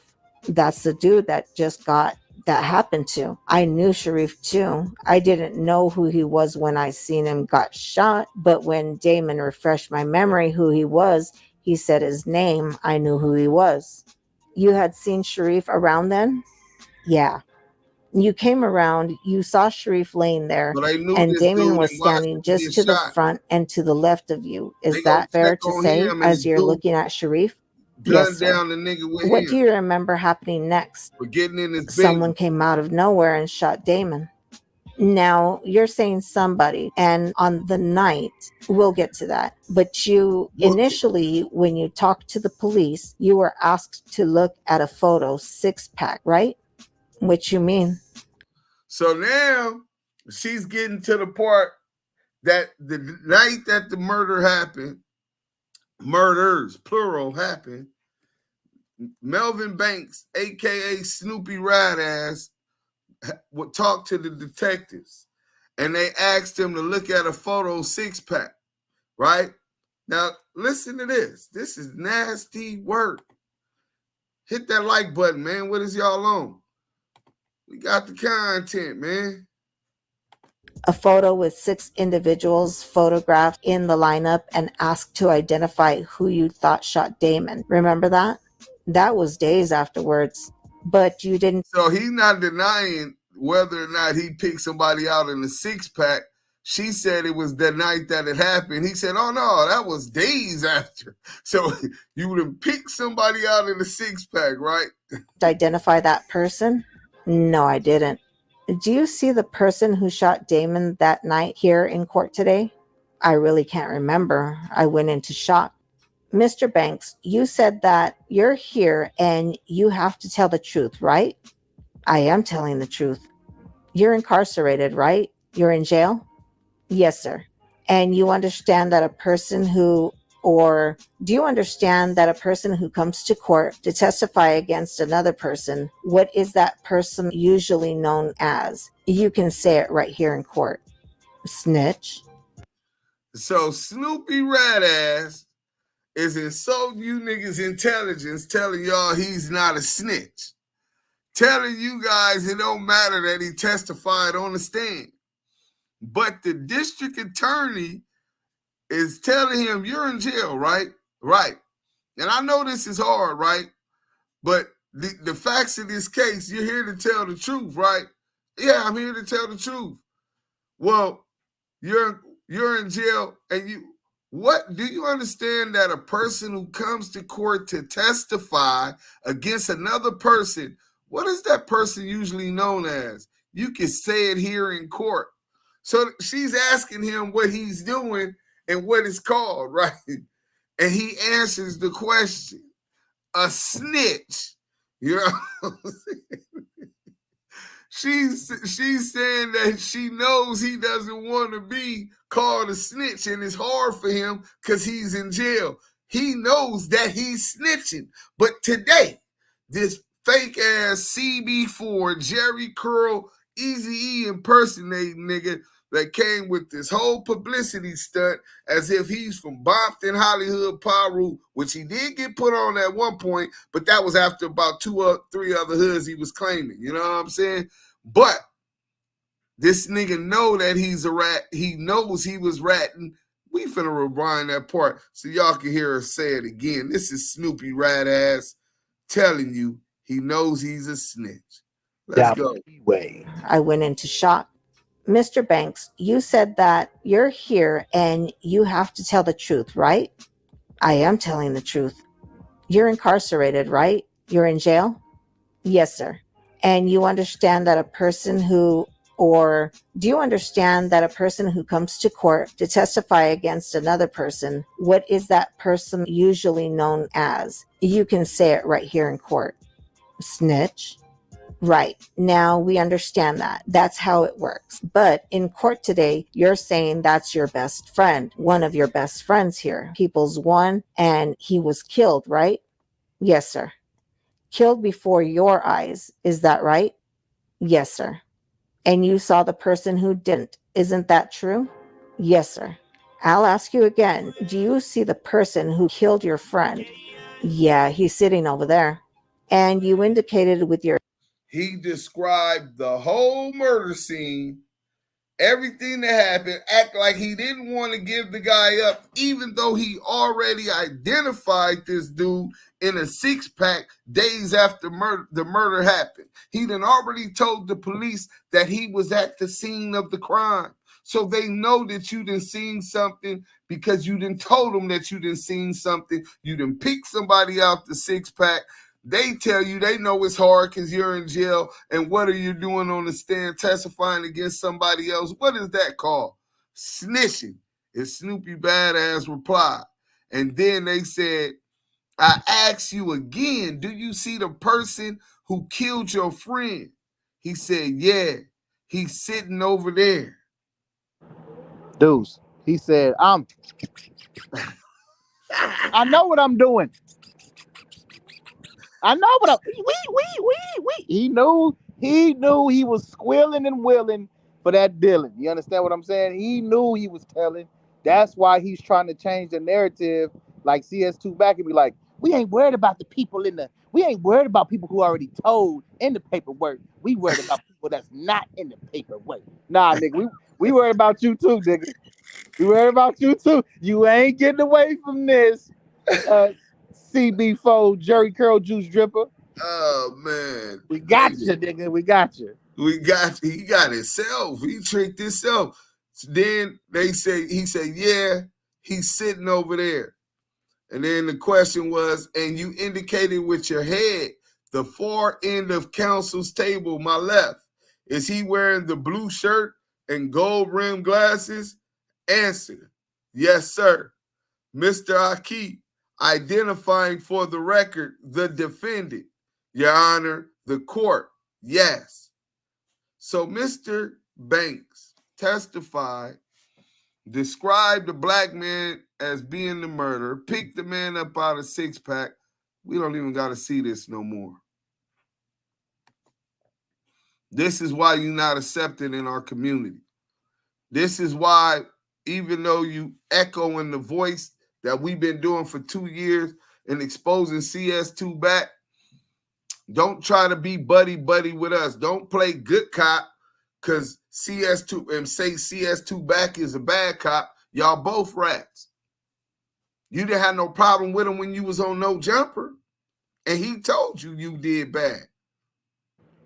Deuce, not just him telling him, he admitted and said he did bad. Well, the first thing is admitting that you're wrong. So I commend him on that part. But being a rat, you forfeited all the commending you could get from me, so it don't even count, my nigga. You know, all them stripes you tried to earn, phase you took, work you put in, you know what I'm saying? You forfeit all that when you rap, bro. That's confiscated. You know what I'm saying? You're done. Fried, cooked. Damn, I believe that fool too. Damn, dope action, big facts, you believed him? Damn, bro, it happens to all of us, man. You know what I'm saying? Especially. It happened to me when I was dealing with Loose Coochie. I thought he was cool. The whole time the nigga got money from the evidence locker of the DEA. Taped on it. Yeah, it's DEA evidence taped on the money. Nigga, Loose Coochie Cannon. These niggas out here working. Cold game. Y'all ain't always positive. You right. Rat ate the cheese. Yeah, you right, bro. Man, shaking my head. I gotta say this before we end, man. This brother is not a representation of the city of Compton. the city of Bompton. I gotta say this, dude. I can't let him get away with this. We got so many counterfeits. We know what $100 bill look like. We know what a real blue strip look like. He's not 100%, homie. He's a counterfeit. He's somebody like, listen, you done hood hop from all these different communities. They didn't want you, and then you claim that these niggas was rats. That's why you left. And then to come to find out, you get on the stand and you snitch. So you learned from the hoods previously before you, nigga. Your politicking is trash, nigga. I can see if you was from them communities and you stayed, you found niggas was snitching, you politic, and you just couldn't do it no more, so you fell back from them. But nigga, you still you kept hopping and hopping around, bunny hopping around until you finally landed in the Hollies, and then they rejected you because you was a goofy and you out here telling. Nigga, I remember when you lived in my community.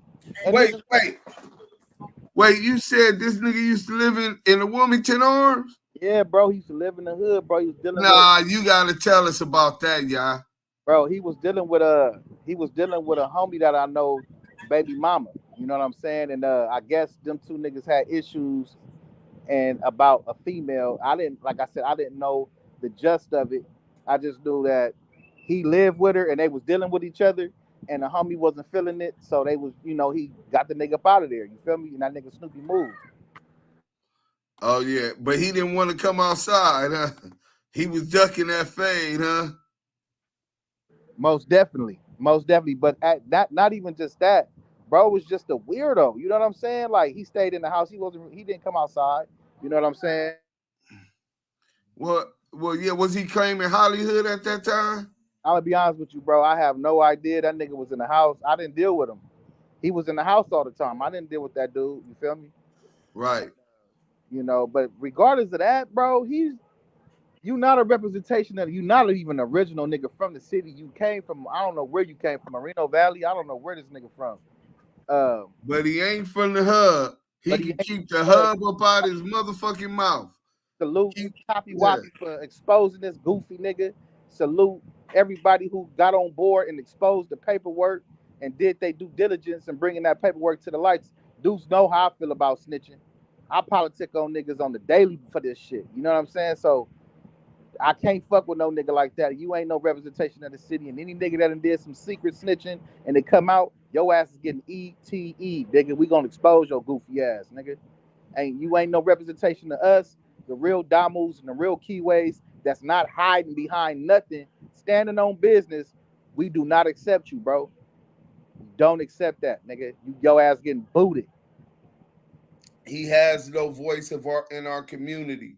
Our doggy says that's not ratting. I'm gonna make sure I look at your thing, Mr. Officer. Or you a SA? That might not be his real thing, but hey, if you saying that now, I understand why. So I'm gonna leave that where that's at, my nigga.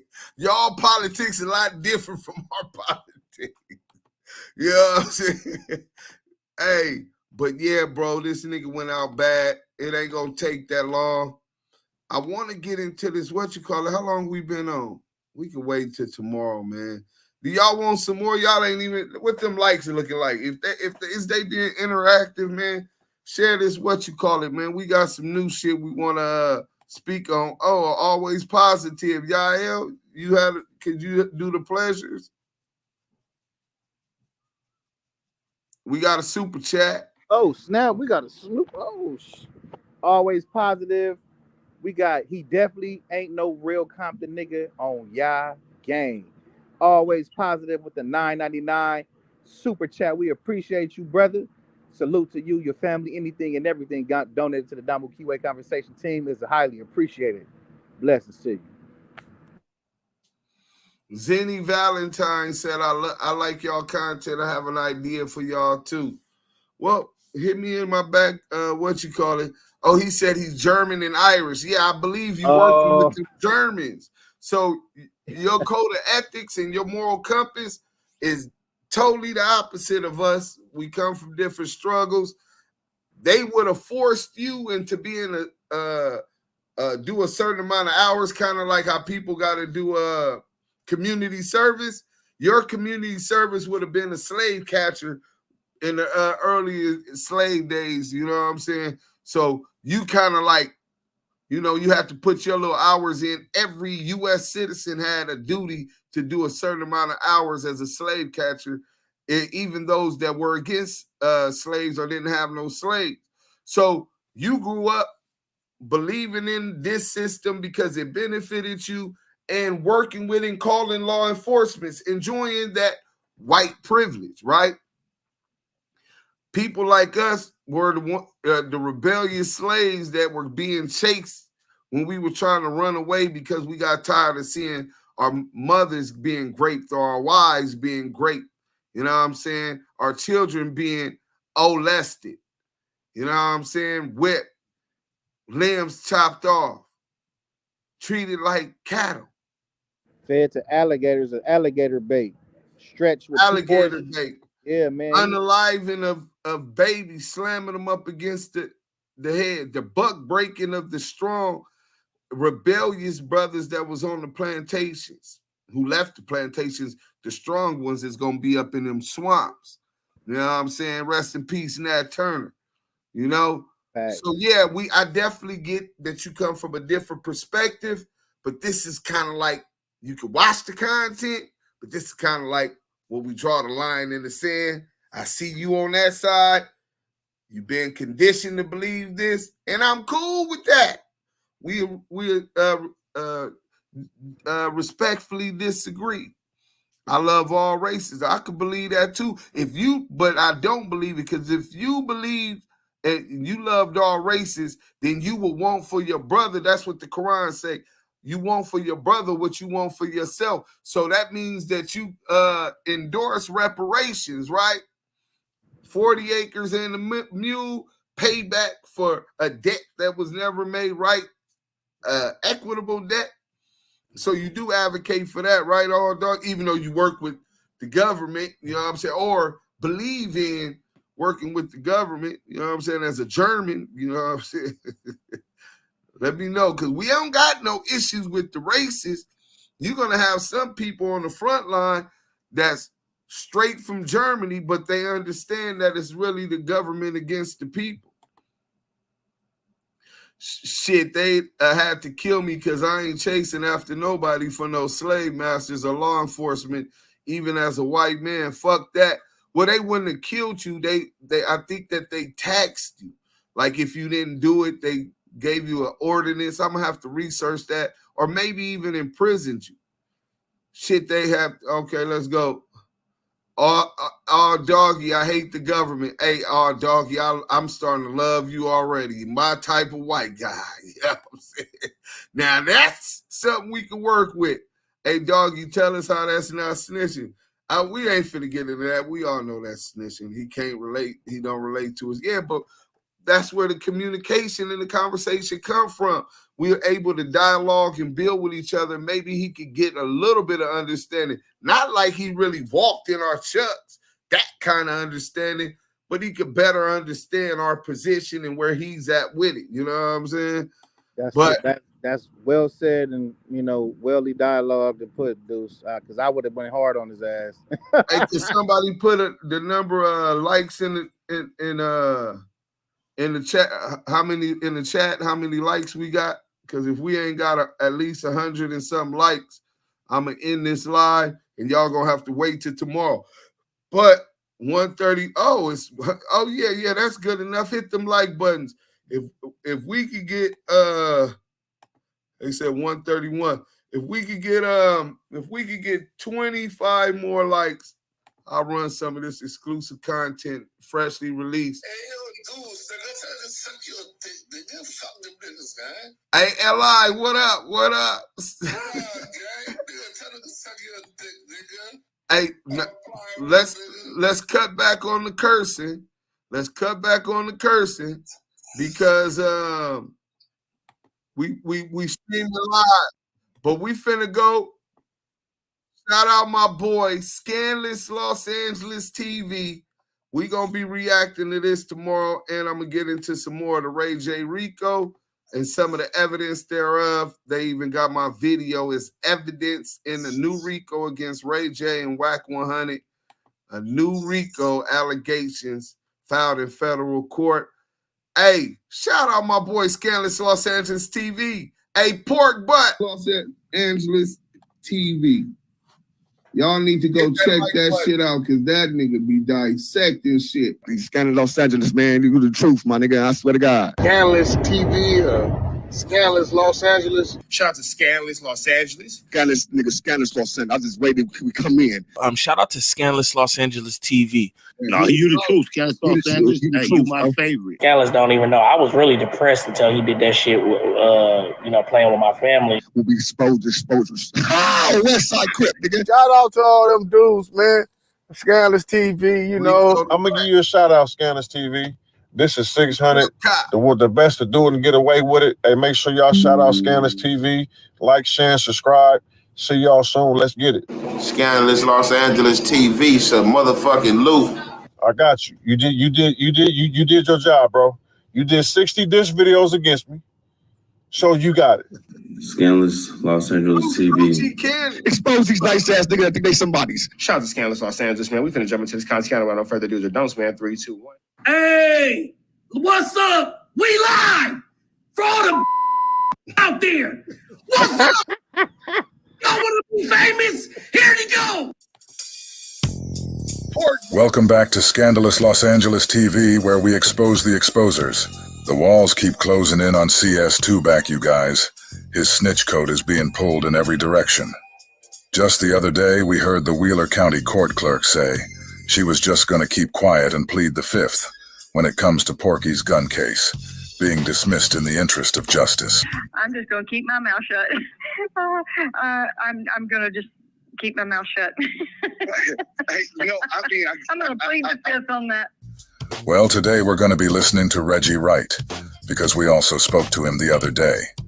He let us know that he himself questioned whether or not Porky had worked as an informant for Greg Kading. On his live the other day, Duse M asked Reggie if he was going to stand on the statements he made regarding CS2 back. You going to stand on you telling me that suspect Wack100 being an informant for Greg Kading? I ain't never said that. I never said that. So you got some audio, because I'm sure you was taping our phone call. If y'all look, y'all see Active Chucks, that's my account, telling Reggie why he lied. Are you going to stand on you telling me that you suspected Wack100 of being an informant for Greg Kading and Dupree?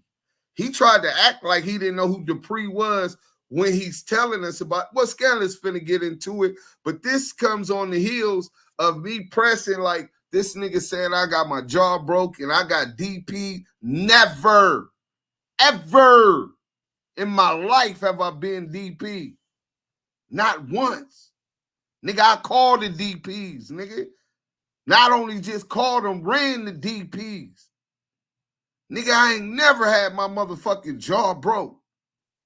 But this is what the police, well, he's an ex-police now, but a 137 informant is the agenda that him and CS2 back was pushing.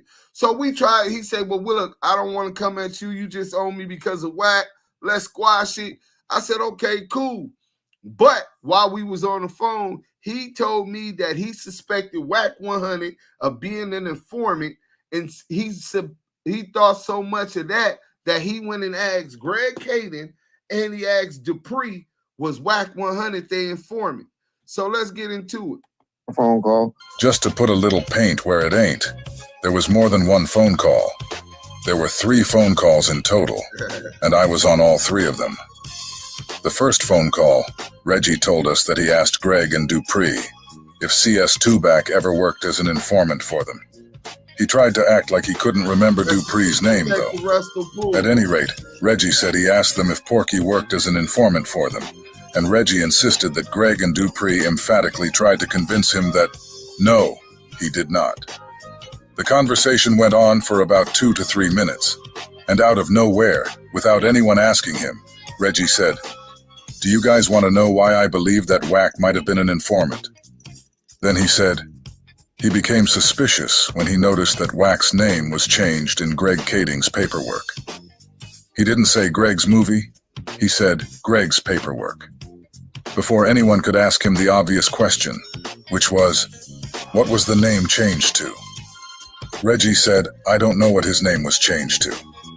That was on the first call. The second phone call, Reggie said that Wack's name was changed in Greg Kading's movie.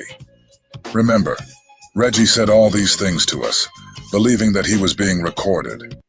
So this nigga think we recording him while he talking to us. The first time he did, and we did record, but we're not going to put it out because we weren't. First of all, we trying to squash a beef with him, but I told him to be a man and stand on it. I wanted to see whether or not he was going to stand on it. He tried to spin it. That's why he called back the second time, because he said too much. He told us initially, me, Spider Loke, and Scandalous on the phone with Reggie Wright, me and him talking about how we going to squash our beef or whatever. He said, cool, or back and forth, not a real beef anyway, right? He said, I told him, clarify the fact that I ain't never got DP, that he lied about that. He tippy-toed around and basically said that on his bond first. He's supposed to brought me onto his bond first, which he still haven't done. See, you ain't a man of your word, Reggie. You's a lying son of a bitch. Boom. Then the nigga said at some point he became suspicious that Wack was an informant. He asked Greg Kading and Dupree. After that, they deny it. He's a 137. They can't tell him. He said, well, I got a real good friendship with those guys, and I would think that they would tell me. They can't even tell a judge, Reggie. And you're going to hear the police tell Reggie that before, an FBI agent, that they couldn't tell him who was it. And Greg Kading specifically wouldn't even know all of the FBI's confidential sources, right? Because they couldn't tell him. He's an LAPD officer. It's a need-to-know basis. This nigga said the reason that he suspected Wack of being an informant and an informant for Dupree and Greg Kading was because his name was changed in Greg Kading's paperwork. This is the first phone call. Then he called back and tried to clean it up. He calls us back, and he's trying to clean it up, believing he's being recorded, and try to switch it to, oh no, their name was changed in a movie or a book. Now let's get back to Scandalous Los Angeles TV. Just wanted to make sure y'all was catching up what was going on. Which means he wanted to make sure that this info came out about Porky. Because I know how you do.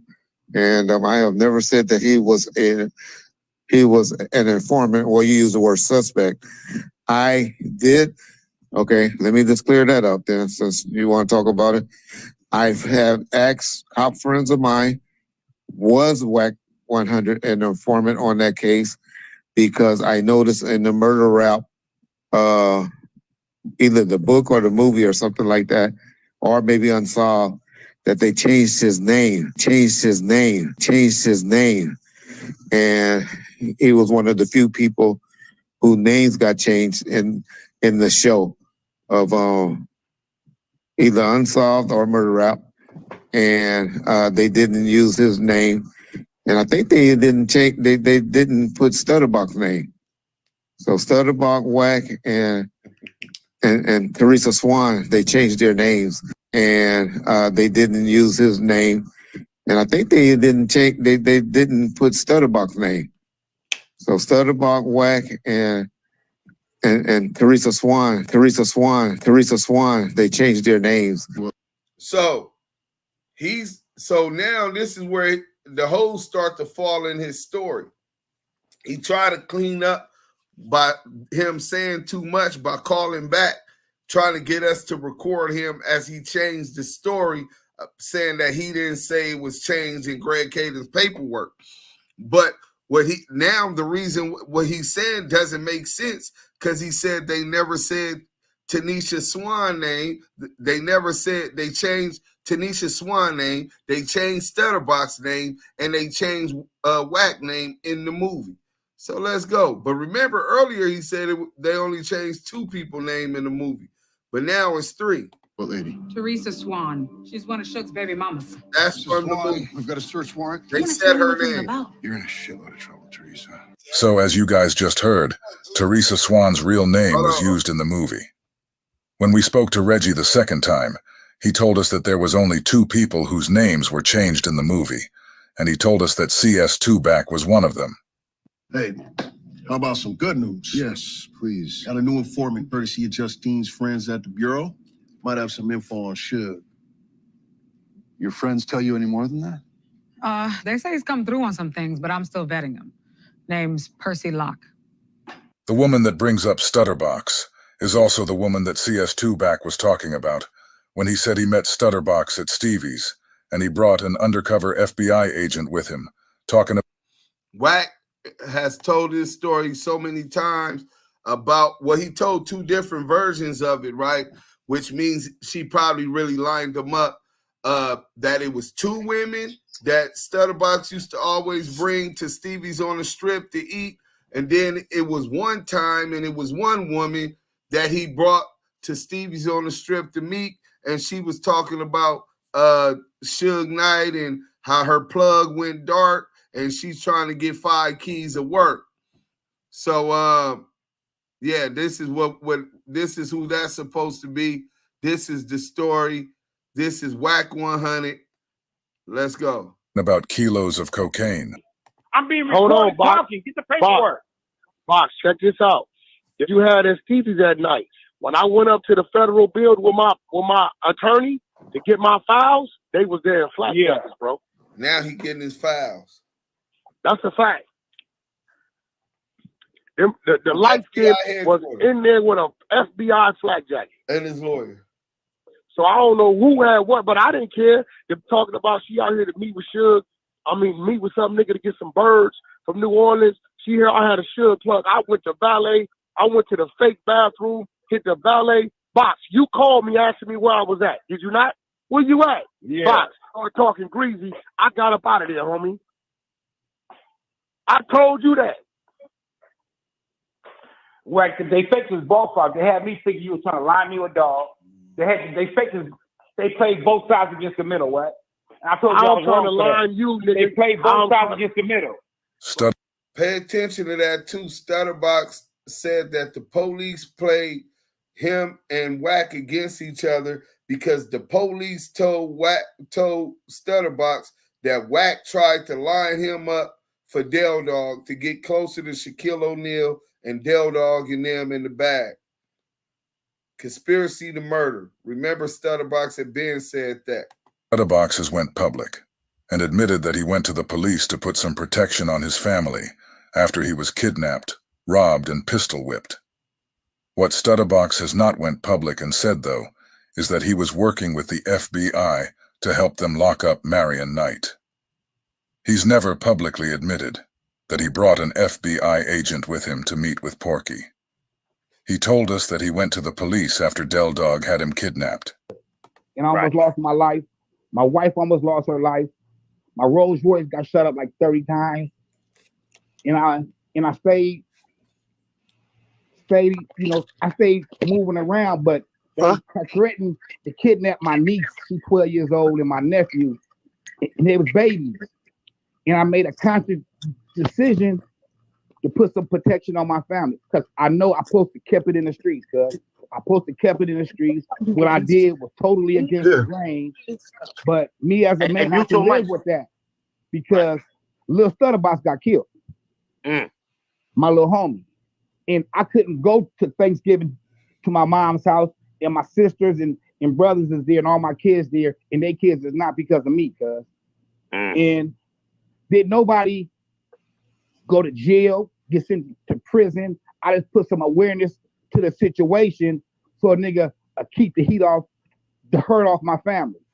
He never told us the events that led to him working with the feds to lock up Suge. This might be one of the only things CS2 Back has told us the truth about. Okay. Set up a meeting with this Mr. Locke.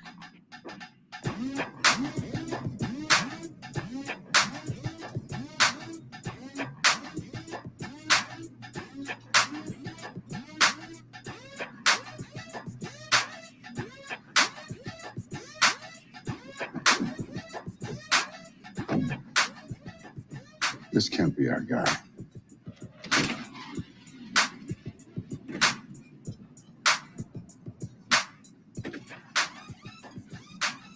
Detective Caden. Katie. Darren Dupree. Nice whip. You gonna take it for a spin? Some other time. Have a seat. So, Percy, we hear that you can tell us what Suge Knight's been up to these days. It ain't music. Tell you that. And what is it? Drug game. Yeah, Suge in deep. In deep's not gonna cut it. We need details. They moving kilos. Colombian coke through Mexico, up and down the West Coast. For proof, you go check into that truck driver that he done partnered up with. Truck driver that he done partnered up with. Truck driver that he done partnered up with. What's in it for you? Oh, I did a lot of dumb shit when I was a young, and I'm just trying to make it right. That and you get 10% of whatever cash we confiscate. So they're saying this is supposed to be box. They're saying, why are you giving us the truck driver? We all know the truck driver is CS2 back, Wack100, who truck was stopped, all of these other things searched, that maybe they found some yickets, who knows? They made sure that we didn't know what happened with and what was found in those things, and Wack ain't going to bring his receipts and paperwork because he knows that he got caught with something. So they asking him, why is you giving us the truck driver? And they saying basically, Stutterbox is saying, because I did a lot of messed up stuff, guilty conscience or whatever, right? And I'm trying to make up for what I did in the past. Give up the truck driver and Darren Dupree, who is allegedly CS2 back handler, or was, he's retired now, and which was Greg Caden's superior. That was his partner, but his superior. And in the Biggie Smalls investigation murder, that's what they were over. The Biggie Smalls, Tupac Shakur, unaliving investigations. You know what I'm saying? And he said, he said, no, you're getting 10% of any money that we confiscate. So here it go. Paid. That and you get 10% of whatever cash we confiscate. Really? Detective Dupree just told Stutterbox that he gets 10% of anything that is confiscated from CS2 back. So Greg Kading is saying to everyone watching his movie that Stutterbox was being paid by the feds to set people up. Stutterbox did tell CS2 back that Greg Kading's whole movie and book was a lie. Box should do an interview explaining to all of us exactly what happened. The point of all of this is to show you that Greg Kading, for some odd reason, changed Stutterbox's name from Robert Ross to Percy Locke. What's this truck driver's name? What's this truck driver's name? What's this truck driver's name? What's this truck driver's name? What's this truck driver's name? What's this truck driver's name? Alonzo Zoe Scott. Alonzo Zoe Scott. Alonzo Zoe Scott. Criminal history is minor, but he has been linked to the Bloods, which arguably links him to. So Alonzo Zoe Scott. This is what, for some reason, they changed. And we know Suge's ex-wife was taken by Reggie Wright Jr. to the FBI to tell them that Suge told her to give $15,000 to Poochie in an alleged hit against Biggie Smalls. So now they didn't change her name, right? But in the movie purposes, they changed Stutterbox's name and they changed CS2 back name. Look what they called him in the movie. Why would Greg Kading change CS2 back name in the movie? Alonzo Zoe Scott. Alonzo Zoe is Scott Wack100. Criminal history is minor, but he has been linked to the Bloods, which arguably links him to Suge. There's nothing in this guy's jacket that yells dope smuggler. True, but he does own a big rig. Which could just be for trucking. What do you think?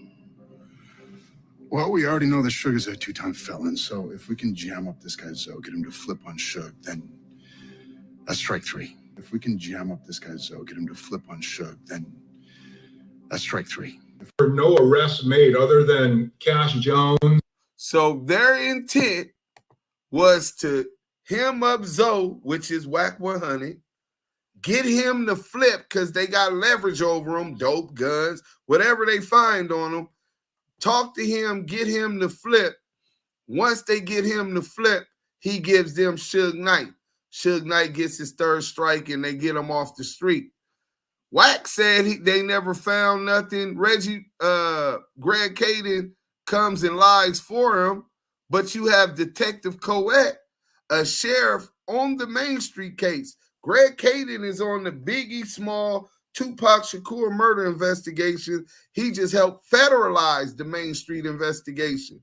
And this is what Detective Coet say. If we can jam up this guy's Zoe, get him to flip on Suge. Let's back it up a little.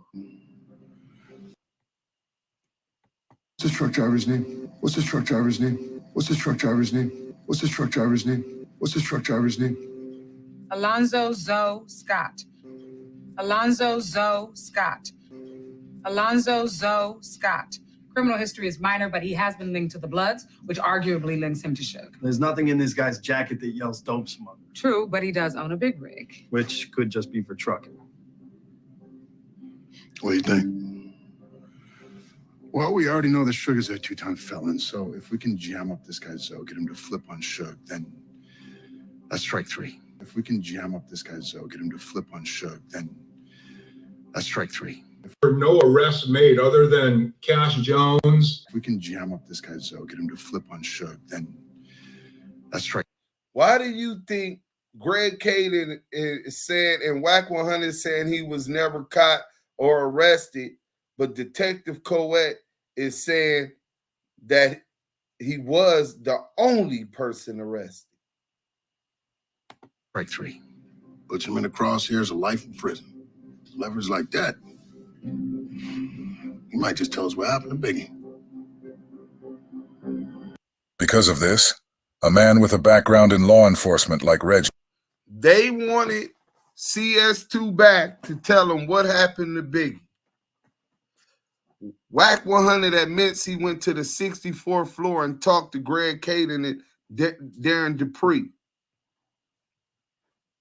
What do you think he talked to him about? We know they asked, did he know who Stutterbox was? Greg Caden's admitted that. But their whole intentions is to ask questions about Biggie's murder. After raiding these guys' houses, speaking with these people, Reggie Wright Jr., Tanisha Swan, CS2 back, Greg Caden was able to come with this whole Poochie theory that Poochie killed Biggie. Let's go, though. Believed that CS2 back was an informant. So much so that he went to Greg Caden and asked him. He's letting all of us know that Porky is CS2 back. We all knew that it was just a matter of time before Reggie paid Porky back for trying to bail out Keefe D. And I asked them that, but like I have always told you, that they have always told me, emphatically told me, that Wack100 was never a snitch or an informant on anything regarding that case, regarding Suge Knight. So Reggie said that Dupree and Caden said that Wack was never an informant. We all know that Greg has been protecting Wack because he's a 137.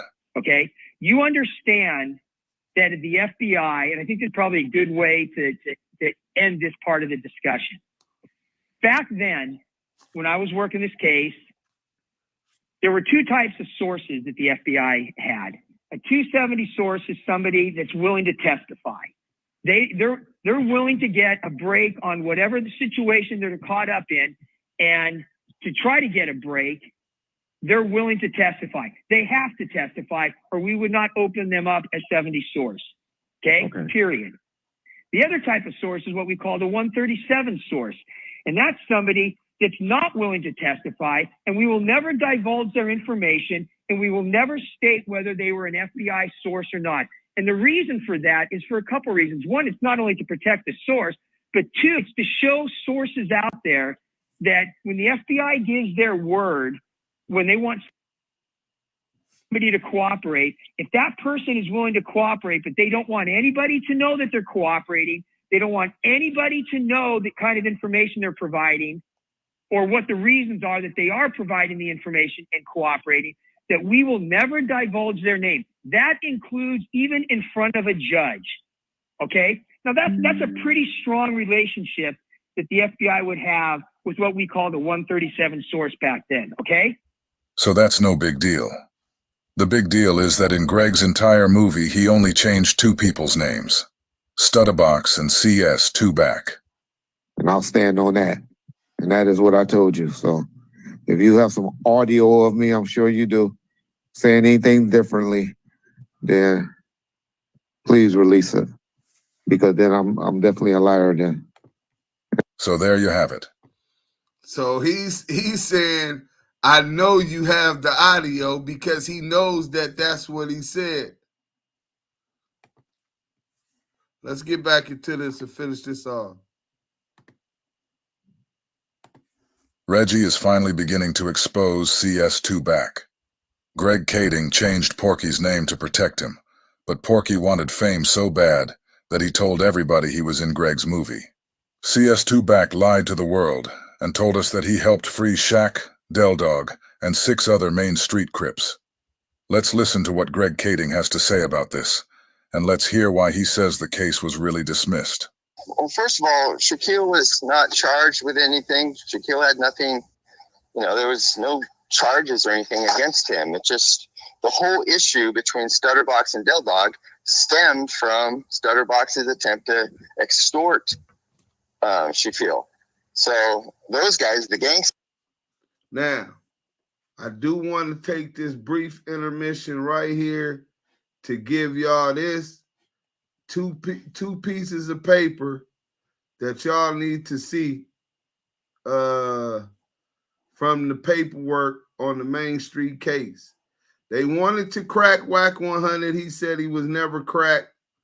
He said he didn't do nothing wrong. Well, I'm telling you now, he's a goddamn lie. We finna do this, and we got about 3 minutes left on this video, and we'll be done. But we definitely wanted to cook this for y'all. Let me go to this. So what he just said right now is that Stutterbox, Stutterbox was trying to extort Shaquille O'Neal, right? That's conspiracy to extort, right? Ross, who was, oh, y'all can't see that. Let me blow this up for y'all while I read it. We got the word. Ross, who was still upset over the fact he was owed money, talk about from the Ray J deal, for him bringing Ray J to the table, the Deja 34 Records, had a friend named Cash Jones deliver a message to Mark Stevens and Shaquille O'Neal.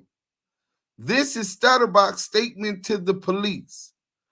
He's saying that he sent CS2 back to extort Shaquille O'Neal and Mark Stevens, telling them that Ross had a videotape of O'Neal having sex with a woman. I got the tape. Inside of Ross's home in July 2007. Stevens, who had been to Ross's home, knew that he had surveillance cameras throughout his home and that O'Neal had in fact been there. Ross told investigators Fournier and Detective Coet, who said, hey, Yah L, what was that detective name that said the only one person that they arrested in that investigation was who? Cash McElroy Jones. Cash Jones. And the kidnapping took place approximately 2 weeks after Jones delivered the message to Stevens and O'Neal. So Wack actually delivered the message. Let me tell y'all something about conspiracy. If we come up with a plan to do a crime, right? And I come up with the plan, me and Yah L. Hey, Yah L, look, my nigga, these nigga owe me some money. We finna get it up out them niggas. We finna extort this bitch ass nigga. Nigga, we finna lean on them. This is what I need you to do. They not answering my calls, my nigga. You know what I'm saying? Nigga, I need you to go push up on that nigga Mark Stevens and that nigga Shaq. Tell them niggas I got a tape of that nigga Shaq fucking a bitch in my house, nigga, and TMZ will pay a whole lot of money for it. The minute that Yah L does what I say, one overt act is all it takes to be a part of a conspiracy. In this case, a conspiracy to extort. Him going to talk to Mark Stevens and deliver this message on behalf and initiate the extortion, because Stutterbox can't talk to him. He no longer there. This is a crime that the feds and the sheriffs were well aware of, because they got Stutterbox telling them that's what happened, who was the engineer of the extortion attempt, right? Well, I believe it was Wack playing. He just gave it to this nigga, right? And then here goes another one. This is Mark Stevens, what you call it. So it say, within the next couple months, Stevens received a voicemail message from Ross stating, I need to talk to you, man. The big fella, he's slipping. He's making a lot of mistakes, referring to Shaquille O'Neal, right? Soon after he get these messages from Box that he need to talk to him, Stevens receives a call from Cash Jones, who told him that Ross had a videotape of Shaquille O'Neal having sex with a woman, not his wife, at Ross's home, and that Ross could take the tape to TMZ and get a lot of money. Investigators asked Stevens if Ross, Jones, or anyone else ever demanded money in exchange for the tape. Stevens said no, and he felt that this was an attempt for Ross to get back in contact with O'Neal. He wanted to leverage, he thought he was trying to leverage that to get back in contact with O'Neal, but the police, I didn't even finish reading that part because you might want to hear that. Investigators asked Stevens all them other questions. He first said he was in Las Vegas when he received the phone call from Ross's brother and Cash Jones telling him about Ross being assaulted and kidnapped. However, this was 3 to 4 weeks after the assault occurred. Stevens later said, so Wack is also the one who calls Mark Stevens and tells Mark Stevens that Stutterbox was being victimized, kidnapped, robbed, allegedly. All of this occurred. Wack100's in the middle of everything. He said he had nothing to do with it. Man, let me get back to my boy Scandalous because he break it all the way down. But I just had to make sure y'all understood that part. Hit that like button, man. We putting in overtime for y'all. Show the same love we showing y'all, man.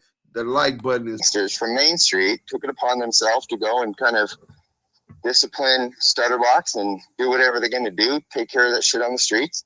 Discipline Stutterbox and do whatever they're going to do, take care of that shit on the streets.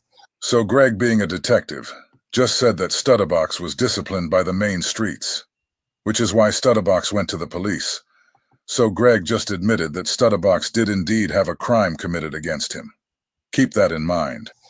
And from that grew the case against the Main Street guys.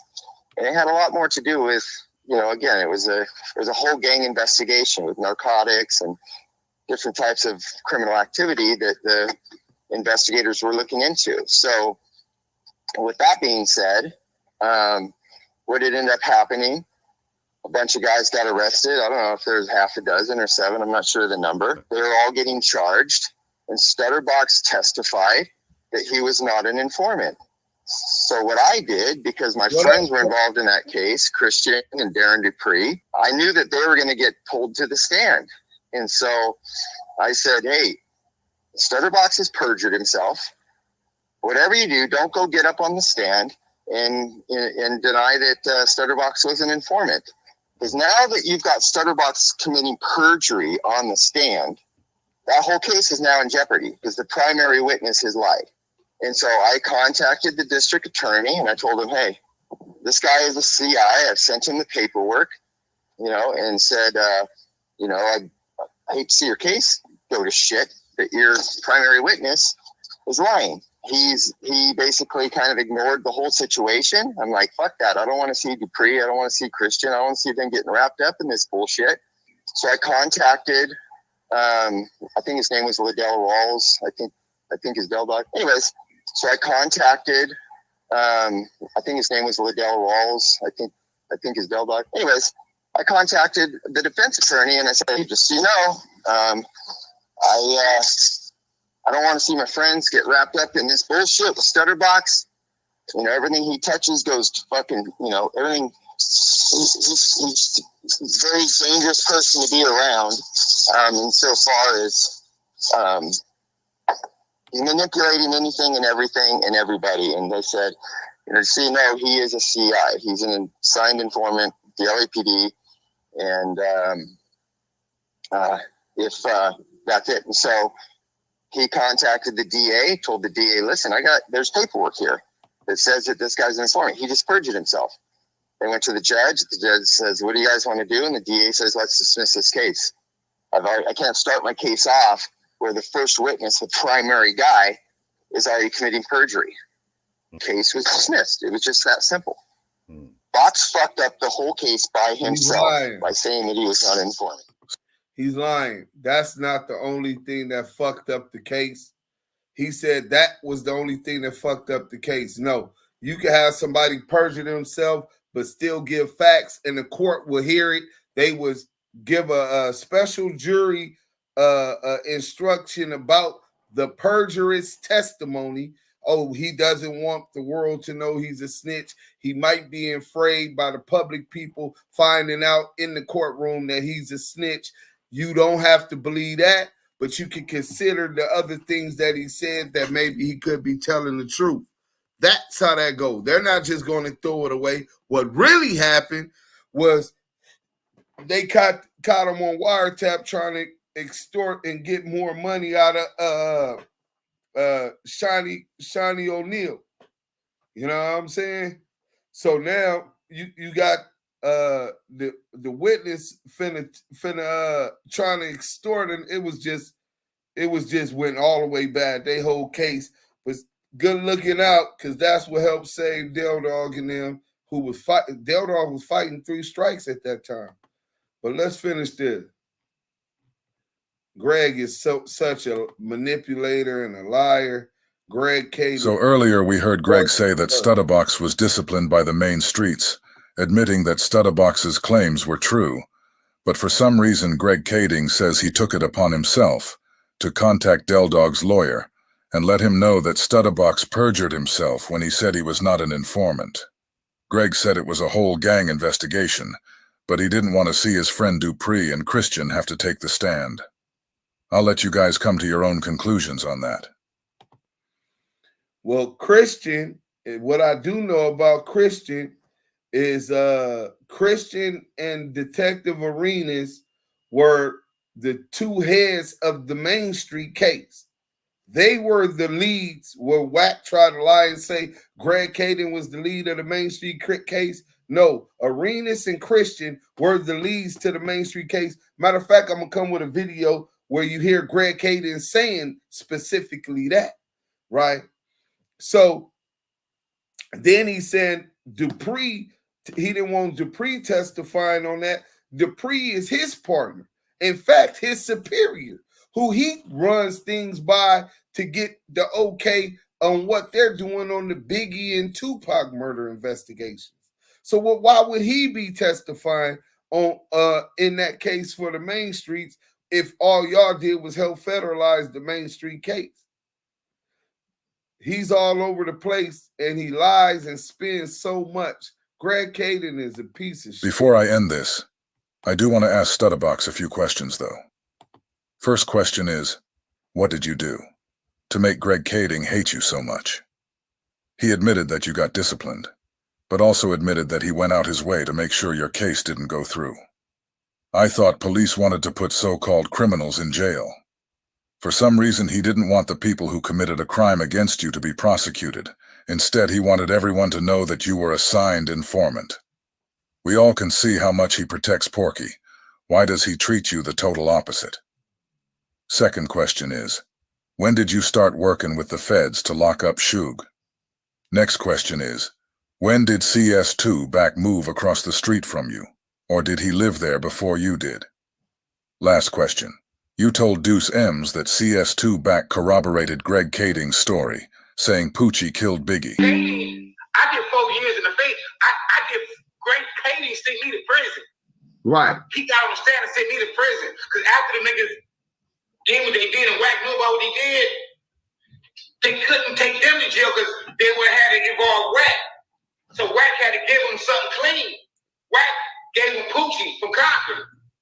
Poochie for Fruitown Paru. He the one killed Poochie. No, Poochie killed Biggie. Right. For sure. And Wack knew that inside information. He gave it to Greg Kading. Greg Kading closed his book and made Wack look like a hero. So, can you please tell us how you became aware of that? Shout out Scandalous Los Angeles TV, my MF dog. Man, we collaborated on a lot of content. We do a lot of investigation work and make sure that we're all following the storyline going on, because when you deal with people like Stutterbox, he's all over the place with different stories, so you only can focus on eliminating what you know not to be true and focus on the facts of the case.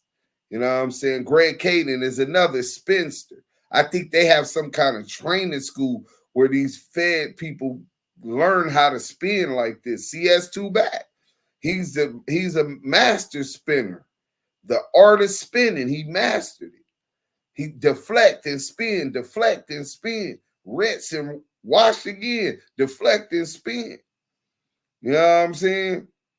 But he asked some serious questions, and we're just trying to, from our journalistic point of view, make sure that we bring out all of the facts along the way so that we can make it simple for everybody else to understand. You know what I'm saying? So, Yah L, anything you want to say before we take it up out of here? Yeah. Damu Kiwe.